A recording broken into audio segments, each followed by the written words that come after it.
ಅದು 60ನೇ ಇಸ್ವಿನಲ್ಲಿ ಡಬ್ಬಿಂಗ್ ಇತ್ತು ನಮ್ಮಲ್ಲಿ. ನಾವು ಕನ್ನಡ ಸಿನಿಮಾ ಅಂದರೆ ಮೂಗು ಮುರಿಯೋ ಕಾಲ ಬಂದಿತ್ತು. ಅದಾಗದೇ ಇವತ್ತಿಗೂ ಕೂಡ ಡಬ್ಬಿಂಗ್ ಅಷ್ಟು ಸಲೀಸಾಗಿ ಆಗ್ತಿರ್ಲಿಲ್ಲ. ಆಗ ರಾಜ್ಕುಮಾರ್ ಅವರ ಸಾಂಗಿಗೆ ಭಾಳ ದೊಡ್ಡ ಮಟ್ಟದ ಬೇಡಿಕೆ ಇತ್ತು. ಜನ ಸ್ಪಂದನೆ ಚೆನ್ನಾಗಿದ್ರು. ಕನ್ನಡಿಗರು ಕನ್ನಡದಲ್ಲೇ ನೋಡ್ತೀವಿ ನಾವು ಅನ್ನೋ ಒಂದು ಇದು ಮಾಡಿದ್ರೆ ಖಂಡಿತವಾಗ್ಲೂ ಥಿಯೇಟರ್ ಕೊಡ್ತಾರೆ ಸರ್. ನಮಸ್ಕಾರ, ನವಿಲು ಎಂಟರ್ಟೈನ್ಮೆಂಟ್ ಮಾತುಕತೆಗೆ ಸ್ವಾಗತ. ಇವತ್ತಿನ ಮಾತುಕತೆ ಕೃಷ್ಣಮೂರ್ತಿ ಅವ್ರ ಜೊತೆ. ಸುಮಾರು 4 ದಶಕಗಳ ಕಾಲ ಕನ್ನಡ ಚಿತ್ರರಂಗದಲ್ಲಿ ಸಿನಿಮಾ ನಿರ್ಮಾಪಕರಾಗಿ ಸೇವೆ ಸಲ್ಲಿಸಿದ ಕೃಷ್ಣಮೂರ್ತಿ ಅವರಿಗೆ ಅಪಾರ ಅನುಭವವಿದೆ. ಕನ್ನಡದ ನೇರವಾದ ಚಿತ್ರಗಳ ನಿರ್ಮಾಣದ ಜೊತೆಗೆ ಡಬ್ಬಿಂಗ್ ಚಿತ್ರಗಳ ಮೊದಲ ನಿರ್ಮಾಪಕರು ಅಂತ ಹೇಳ್ಬೋದು. ಸುಮಾರು 1950ರ ದಶಕದಲ್ಲಿ ನಾವೆಲ್ಲ ಕೇಳಿರೋ ಹಾಗೆ ಇಡೀ ಭಾರತೀಯ ಚಿತ್ರರಂಗಕ್ಕೆ ಮೊದಲ ಡಬ್ಬಿಂಗನ್ನು ತಂದುಕೊಟ್ಟಿದ್ದು ಕನ್ನಡ ಚಿತ್ರರಂಗ. ಆಗ AVM ಸ್ಟುಡಿಯೋಸ್ ಅವರು ರಾಜಾ ಹರಿಶ್ಚಂದ್ರ ಅನ್ನೋ ಒಂದು ಕಥೆಯನ್ನು ಕನ್ನಡದಿಂದ ತಮಿಳು ಹಾಗೂ ಇತರೆ ಭಾಷೆಗಳಿಗೆ ಡಬ್ ಮಾಡಿ ಇಡೀ ದೇಶಕ್ಕೆ ಡಬ್ಬಿಂಗ್ ಅನ್ನೋದು ಕೂಡ ಒಂದು ಮನರಂಜನೆಯ ಆಯಾಮ. ಈ ಒಂದು ಭಾಷೆಯ ಚಿತ್ರಗಳನ್ನು ಹಲವಾರು ಭಾಷೆಗಳಿಗೆ ಡಬ್ ಮಾಡುವ ಮೂಲಕ ಬೇರೆ ಬೇರೆ ಜನರನ್ನು, ಬೇರೆ ಬೇರೆ ಚಿತ್ರರಸಿಕರನ್ನು ತಲುಪಬಹುದು ಅನ್ನೋದನ್ನು ತೋರಿಸ್ಕೊಟ್ಟಿದ್ದು ಕನ್ನಡ ಚಿತ್ರರಂಗ. ಆಮೇಲೆ ಕಾರಣಾಂತರಗಳಿಂದ ಡಬ್ಬಿಂಗ್ ನಮ್ಮಲ್ಲಿ ಇರಲಿಲ್ಲ. ಅದಾದ ಮೇಲೆ ಹಲವಾರು ಪ್ರಯತ್ನಗಳು ಡಬ್ಬಿಂಗ್ ಚಿತ್ರಗಳು ಬರಬೇಕು ಅನ್ನೋದು ನಡೀತು. ಬನವಾಸಿ ಬಳಗ ಹಾಗೂ ಕನ್ನಡ ಗ್ರಾಹಕರ ಕೂಟ ಈ ನಿಟ್ಟಿನಲ್ಲಿ ಸಾಕಷ್ಟು ಪ್ರಯತ್ನಗಳನ್ನು ನಡೆಸ್ತಾ ಇತ್ತು. ಆ ಹೊತ್ತಿನಲ್ಲಿ ಮೊದಲ ಬಾರಿಗೆ ನಾವು ಕೂಡ ಕನ್ನಡದಲ್ಲಿ ಡಬ್ಬಿಂಗ್ ಚಿತ್ರ ನಿರ್ಮಾಣ ಮಾಡೋಣ ಅಂತ ಮುಂದೆ ಬಂದಿದ್ದು ಕೃಷ್ಣಮೂರ್ತಿಯವರು.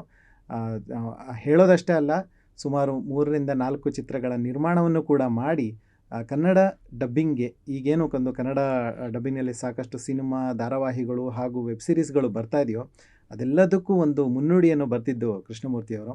ಬನ್ನಿ ಅವ್ರ ಜೊತೆ ಮಾತಾಡೋಣ. ಅವರ ಹಳೆಯ ಸಿನಿಮಾ ರಂಗದ ನೆನಪುಗಳ ಜೊತೆಗೆ ಡಬ್ಬಿಂಗ್ನ ಆಗು ಹೋಗುಗಳು, ಅದು ಹೇಗೆ ಶುರುವಾಯಿತು ಅನ್ನೋದ್ರ ಬಗ್ಗೆ ಕೂಡ ತಿಳ್ಕೊಳ್ಳೋಣ. ನಮಸ್ಕಾರ ಕೃಷ್ಣ. ನಮಸ್ಕಾರ ಸರ್. ಕಾರ್ಯಕ್ರಮಕ್ಕೆ ಸ್ವಾಗತ. Thank you sir. ಮೊದಲನೇದಾಗಿ ನೀವು ಚಿತ್ರರಂಗಕ್ಕೆ ಕಾಲಿಟ್ಟಿದ್ದು ಸುಮಾರು 40 ವರ್ಷಗಳ ಹಿಂದೆ, ಸುಮಾರು 83. ಹಾಂ. ಸೊ ಹೇಗೆ ಶುರುವಾಯಿತು ಸರ್ ಆ ಒಂದು ಜನ? ನಾನು 83ರಲ್ಲಿ ಡೆಲ್ಲಿಲಿದ್ದೆ.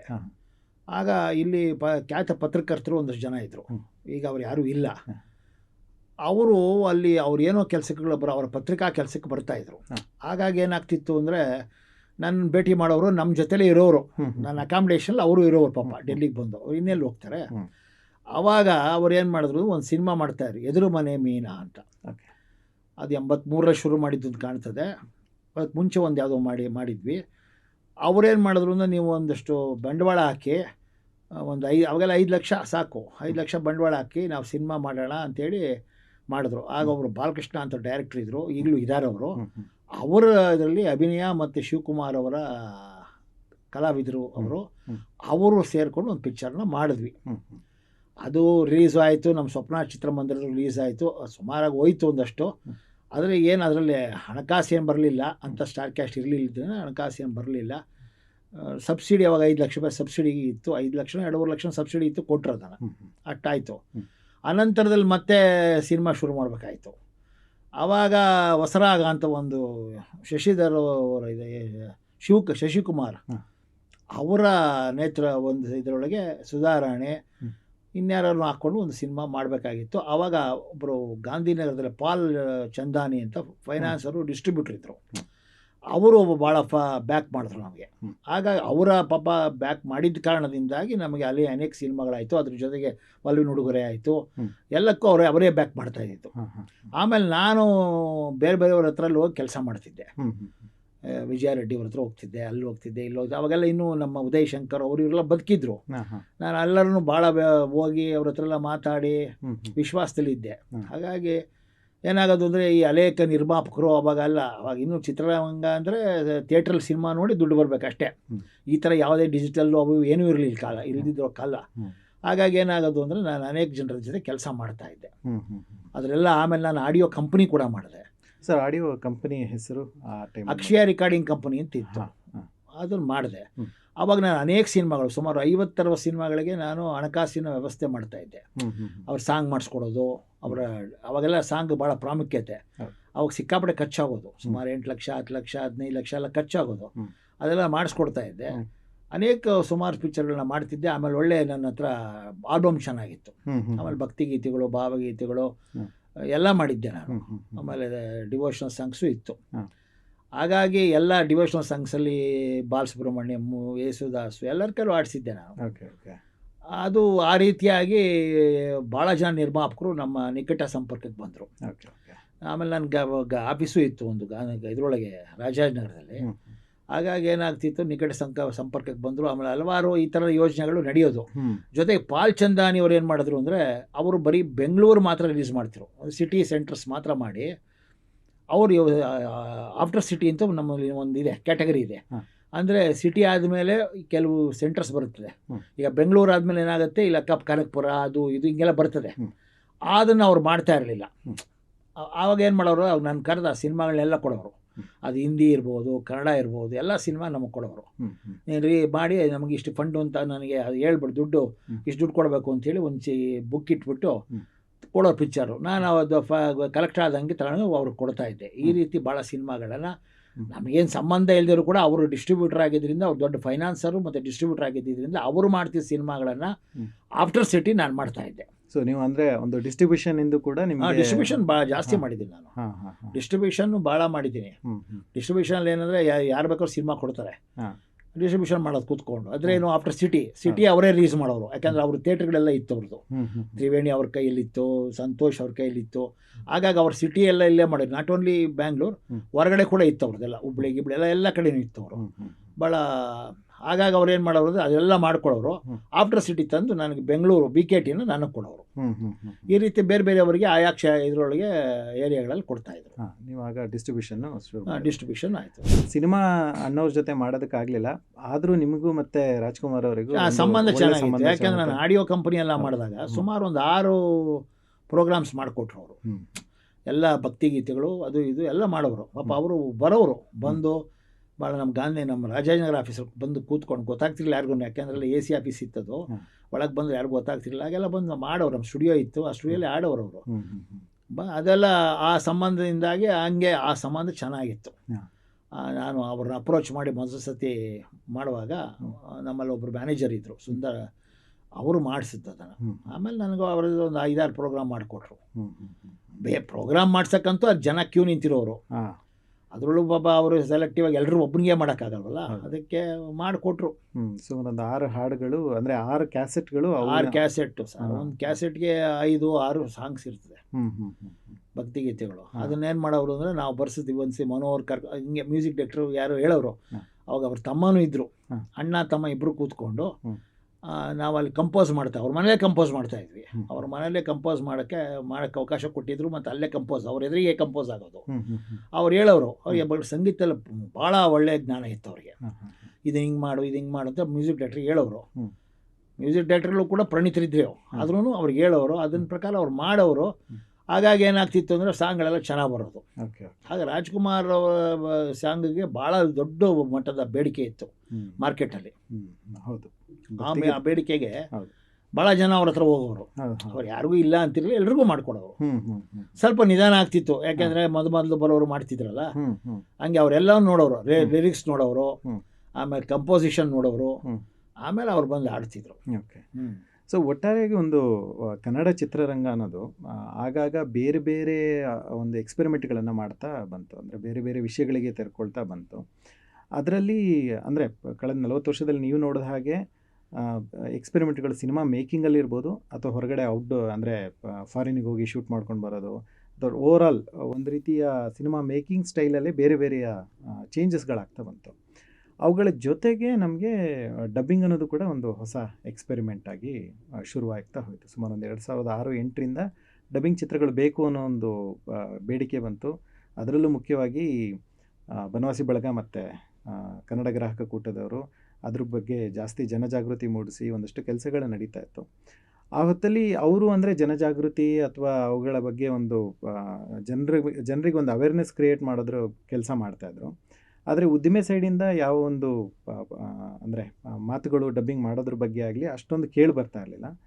ಆ ಹೊತ್ತಲ್ಲಿ ನೀವು ಉದ್ದಿಮೆಯ ಪರವಾಗಿ, ಚಿತ್ರರಂಗದ ಪರವಾಗಿ ಇಲ್ಲ ಒಂದು ಡಬ್ಬಿಂಗ್ ಮಾಡಬೇಕು ಅಂತ ಮುಂದೆ ಬಂದರೆ, ಸೊ ಅದು ನಿಮಗೆ ಹೇಗೆ ಒಂದು ಕನ್ವಿನ್ಸ್ ಆಯಿತು? ಅದು ಆ ವಿಷಯದಲ್ಲಿ ನಿಮಗೆ ಹೇಗೆ ತೊಡಗಿಸ್ಕೊಳ್ಬೇಕು ಅನ್ನಿಸ್ತು?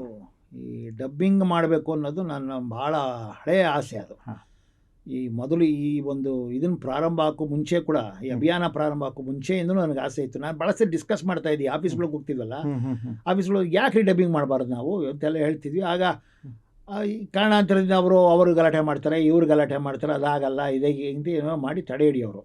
ಅದು 60ನೇ ಇಸ್ವಿನಲ್ಲಿ ಡಬ್ಬಿಂಗ್ ಇತ್ತು ನಮ್ಮಲ್ಲಿ, ನಮ್ಮ ಕನ್ನಡದಲ್ಲಿ ಇತ್ತಂತೆ 60ನೇ ಇಸ್ವಿನಲ್ಲಿ. ಅದು ಕಾರಣಾಂತರದಿಂದ ಆಮೇಲೆ ಈ ಹಿಂದಿನ ಚಳವಳಿಗಾರರು ಅದು ಕನ್ನಡ ಸಿನಿಮಾಗೆ ಅಸ್ತಿತ್ವ ಹೊಟ್ಟೋಗ್ತದೆ ಅಂಥೇಳಿ ಅದನ್ನು ತಡೆ ಹಿಡಿದು ನಿಲ್ಲಿಸ್ಬಿಟ್ರು. ಸುಮಾರು 80ರ ದಶಕದೆಲ್ಲ ಶುರು ಮಾಡ್ಬೋದಾಗಿತ್ತು. ಇವತ್ತೇನಾದ್ರು ಕನ್ನಡ ಸಿನಿಮಾಗೆ ನೋಡಿ, ತಮಿಳಿಗೆ ಮತ್ತು ತಮಿಳ್ ಜೊತೆ ಕನ್ನಡ ತೆಲುಗು ಜೊತೆ ಆಮೇಲೆ ಈ ಹಿಂದಿ ಜೊತೆ ನಾವು ಕಾಂಪೀಟ್ ಮಾಡೋಕ್ಕೆ ಯಾಕೆ ಕಷ್ಟಪಡಬೇಕಾಗಿದೆ ಅಂದರೆ ಆ ಕಾರಣಕ್ಕೋಸ್ಕರ.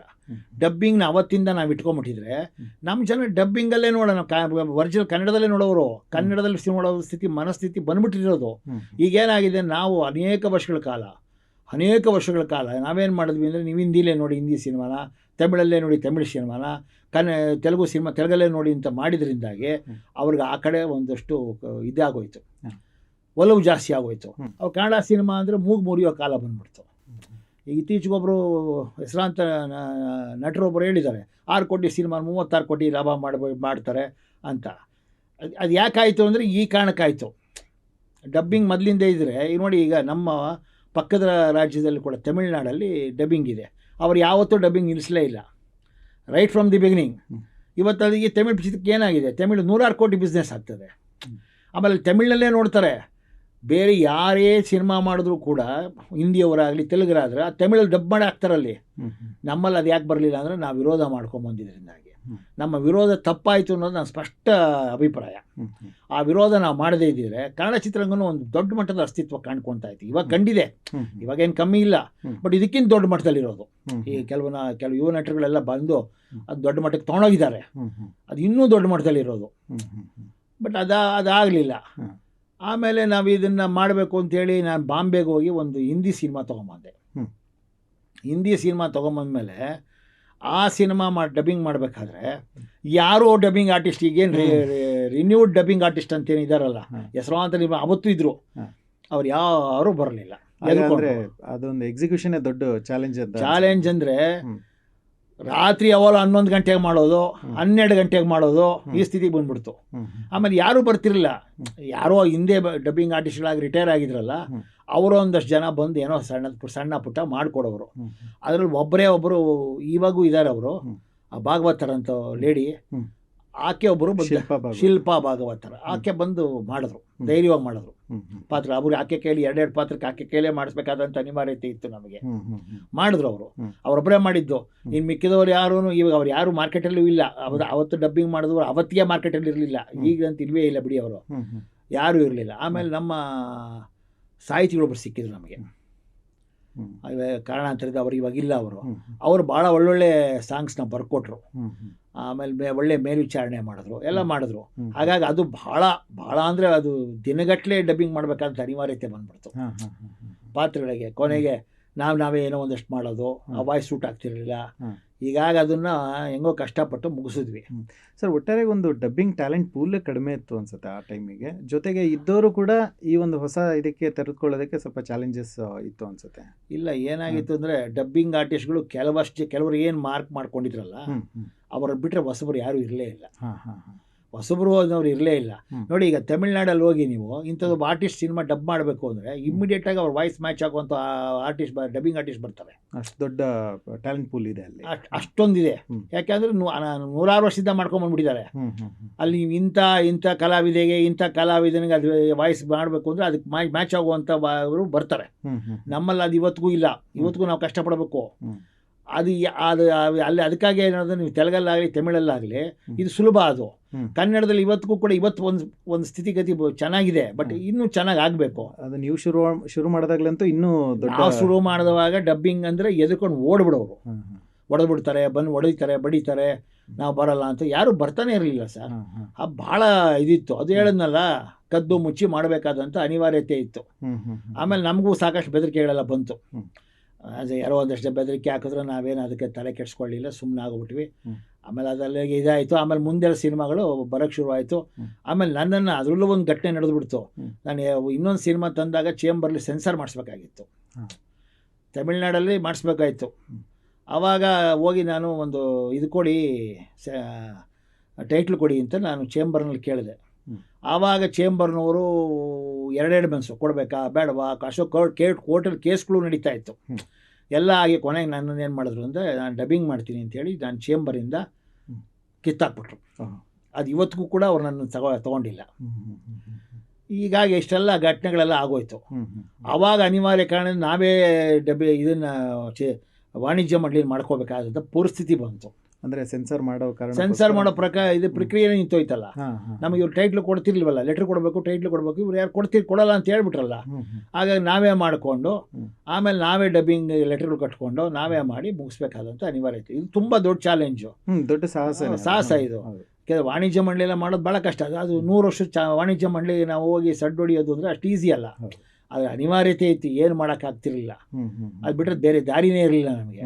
ಕೊಟ್ಟರು ಆಮೇಲೆ ಅವ್ರು ನಾವೇ ಮಾಡಿಕೊಂಡು ನಾವು ಇವತ್ತಿಗೂ ಕೂಡ ಅದ್ರ ಪರಿಣಾಮ ಏನಾಗಿದೆ ಅಂತಂದರೆ ಇವತ್ತು ಸಣ್ಣ ಪುಟ್ಟ ಸಿನಿಮಾದವರೆಲ್ಲ ನಾವೇ ಮಾಡಿಕೊಡ್ತೀವಿ.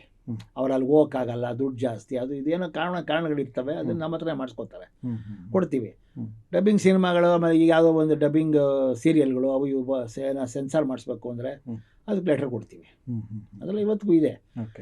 ಇದು ಮೊದಲಿಂದ ಡಬ್ಬಿಂಗ್ ಇದ್ಬಿಟ್ಟಿದ್ದಿದ್ರೆ ನಮಗೆ ಭಾಳ ಕನ್ನಡ ಚಿತ್ರರಂಗದ ಮಾರ್ಕೆಟೇ ಎಲ್ಲೋ ಹೋಗ್ತಿತ್ತು. ಸರ್, ಆ ಹೊತ್ತಲ್ಲಿ ಅಂದರೆ ಟೆಕ್ನಿಕಲ್ ಚಾಲೆಂಜಸ್ ಕೂಡ ಇತ್ತು. ಅಂದರೆ ನಿಮಗದು ಸಾಧ್ಯ ಯಾಕಾಯಿತು ಅಂದರೆ, ಒಂದು ಸಿನಿಮಾ ನಿರ್ಮಾಣದ ಅನುಭವ ಇತ್ತು, ಆಡಿಯೋ ಕಂಪನಿಗಳನ್ನು ಮಾಡಿದ್ದು ಅಥವಾ ಡಿಸ್ಟ್ರಿಬ್ಯೂಷನ್ ಮಾಡಿದ್ದು, ಎಲ್ಲ ಒಂದು ಸಿನಿಮಾ ರಂಗದ ಅನುಭವ ಇದ್ದಿದ್ದರಿಂದ ಈ ಒಂದು ಡಬ್ಬಿಂಗ್ ಎಕ್ಸಿಕ್ಯೂಷನ್ ನಿಮಗೆ ಅಷ್ಟು ಚಾಲೆಂಜ್ ಇದ್ದರೂ ಕೂಡ ನಿಮ್ಗೆ ಅದನ್ನು ಮಾಡೋದಕ್ಕೆ ಸಾಧ್ಯ ಆಯಿತು. ನನ್ನ ಪ್ರಶ್ನೆ ಅಂದರೆ, ಆ ಹೊತ್ತಲ್ಲಿ ಟೆಕ್ನಿಕಲ್ ಚಾಲೆಂಜಸ್ ಯಾವ ರೀತಿ ಇತ್ತು ಅಂದರೆ ಸರ್, ಸ್ಟುಡಿಯೋ ಸುತ್ತಮುತ್ತ ಆಗಲಿ ಅದು? ಸರ್, ಸ್ಟುಡಿಯೋಸು ಭಾಳ ಕಷ್ಟ ಆಗ್ತಿತ್ತು. ಅದೇ ಹೇಳಿದ ನಾವು ರಾತ್ರಿ ಹೊತ್ತು ಮಾಡುವಂಥ ಪರಿಸ್ಥಿತಿ. ಅಲ್ಲಿ ನಮ್ಮ ವಿಜಯನಗರದಲ್ಲಿ, ಬಸವೇಶ್ವರ ನಗರದಲ್ಲಿ ನಮ್ಮ ಸ್ನೇಹಿತರು ಕುಮಾರ್ ಅಂತಿದ್ದಾರೆ, ಅವ್ರ ಸ್ಟುಡಿಯೋದಲ್ಲಿ ಪಾಪ ಅವರು ಧೈರ್ಯವಾಗಿ ನಮ್ಮ ಜೊತೆ ನಿಂತು ಮಾಡಿಸ್ಕೊಟ್ರು. ಆಮೇಲೆ ಡಬ್ಬಿಂಗ್ ಆರ್ಟಿಸ್ಟ್ಗಳಿಗಂತೂ ನಾವು ಅವ್ರು ಕೇಳಿದಷ್ಟು ಮನಸ್ಸೋ ಇಚ್ಛೆ ಆಮೇಲೆ ನಂತರದಲ್ಲಿ ಕೇಳೋಕ್ಕೆ ಶುರು ಮಾಡಿದ್ರು. ಅದು ಕೊಟ್ಟು ಮಾಡಿಸ್ಬೇಕಾದಂಥ ಅನಿವಾರ್ಯತೆ ಬಂತು. ಹಾಗೆಯೇ ಎಡಿಟಿಂಗು ಅದು ಇದರಲ್ಲಿ ಕೂಡ ಅವ್ರು ಏನು ಕೇಳ್ತಾರೋ ಅದು ಅವ್ರು ಕದ್ದು ಮುಚ್ಚಿ ಮಾಡೋರು. ಏನೂ ಮಾಡೋಕ್ಕಾಗ್ತಿರಲಿಲ್ಲ. ಇವತ್ತು ಒಂದು ವಾರದ ಕೆಲಸನ ಒಂದು ತಿಂಗಳು ಮಾಡೋರು. ನಾವು ಏನು ಹೋಗಿ ಗಲಾಟೆ ಮಾಡಿ ಮಾಡ್ಸೋಕ್ಕಾಗ್ತಿರಲಿಲ್ಲ. ಯಾಕೆ ಅಂತಂದರೆ ಅವ್ರಿಗೆ ಭಯ, ಇದು ಅದು ಎಲ್ಲಿ ಬಂದು ಹೊಡಿತಾರೋ, ಯಾರು ಗಲಾಟೆ ಮಾಡ್ತಾರೋ, ಹಂಗೆ ಅವಾಗೆಲ್ಲ ವಾಣಿಜ್ಯ ಮಂಡಳಿ ಮೇಲೆ ಭಾಳ ಭಯ ಇರೋದು, ಕಿತ್ತಾಕ್ಬಿಡ್ತಾರೆ ಅಂತ. ನಮ್ಗೆ ಆಮೇಲೆ ಕೆಲಸ ಹೊಟ್ಟೋಗುತ್ತೆ, ಉದ್ಯೋಗ ಹೊಟ್ಟೋಗುತ್ತೆ ಅಂತೇಳಿ ಭಾಳ ಜನ ಮಾಡೋಕ್ಕೆ ಬರ್ತಿರಲಿಲ್ಲ. ಅದು ತುಂಬ ದೊಡ್ಡ ಚಾಲೆಂಜ್ ಆಯಿತು. ಡಬ್ಬಿಂಗ್ ಜೊತೆಗೆ ಎಷ್ಟು ಚಾಲೆಂಜು, ಎಡಿಟಿಂಗು ಅದು ಇದು ಎಲ್ಲ ದೊಡ್ಡ ಇದಾಯಿತು.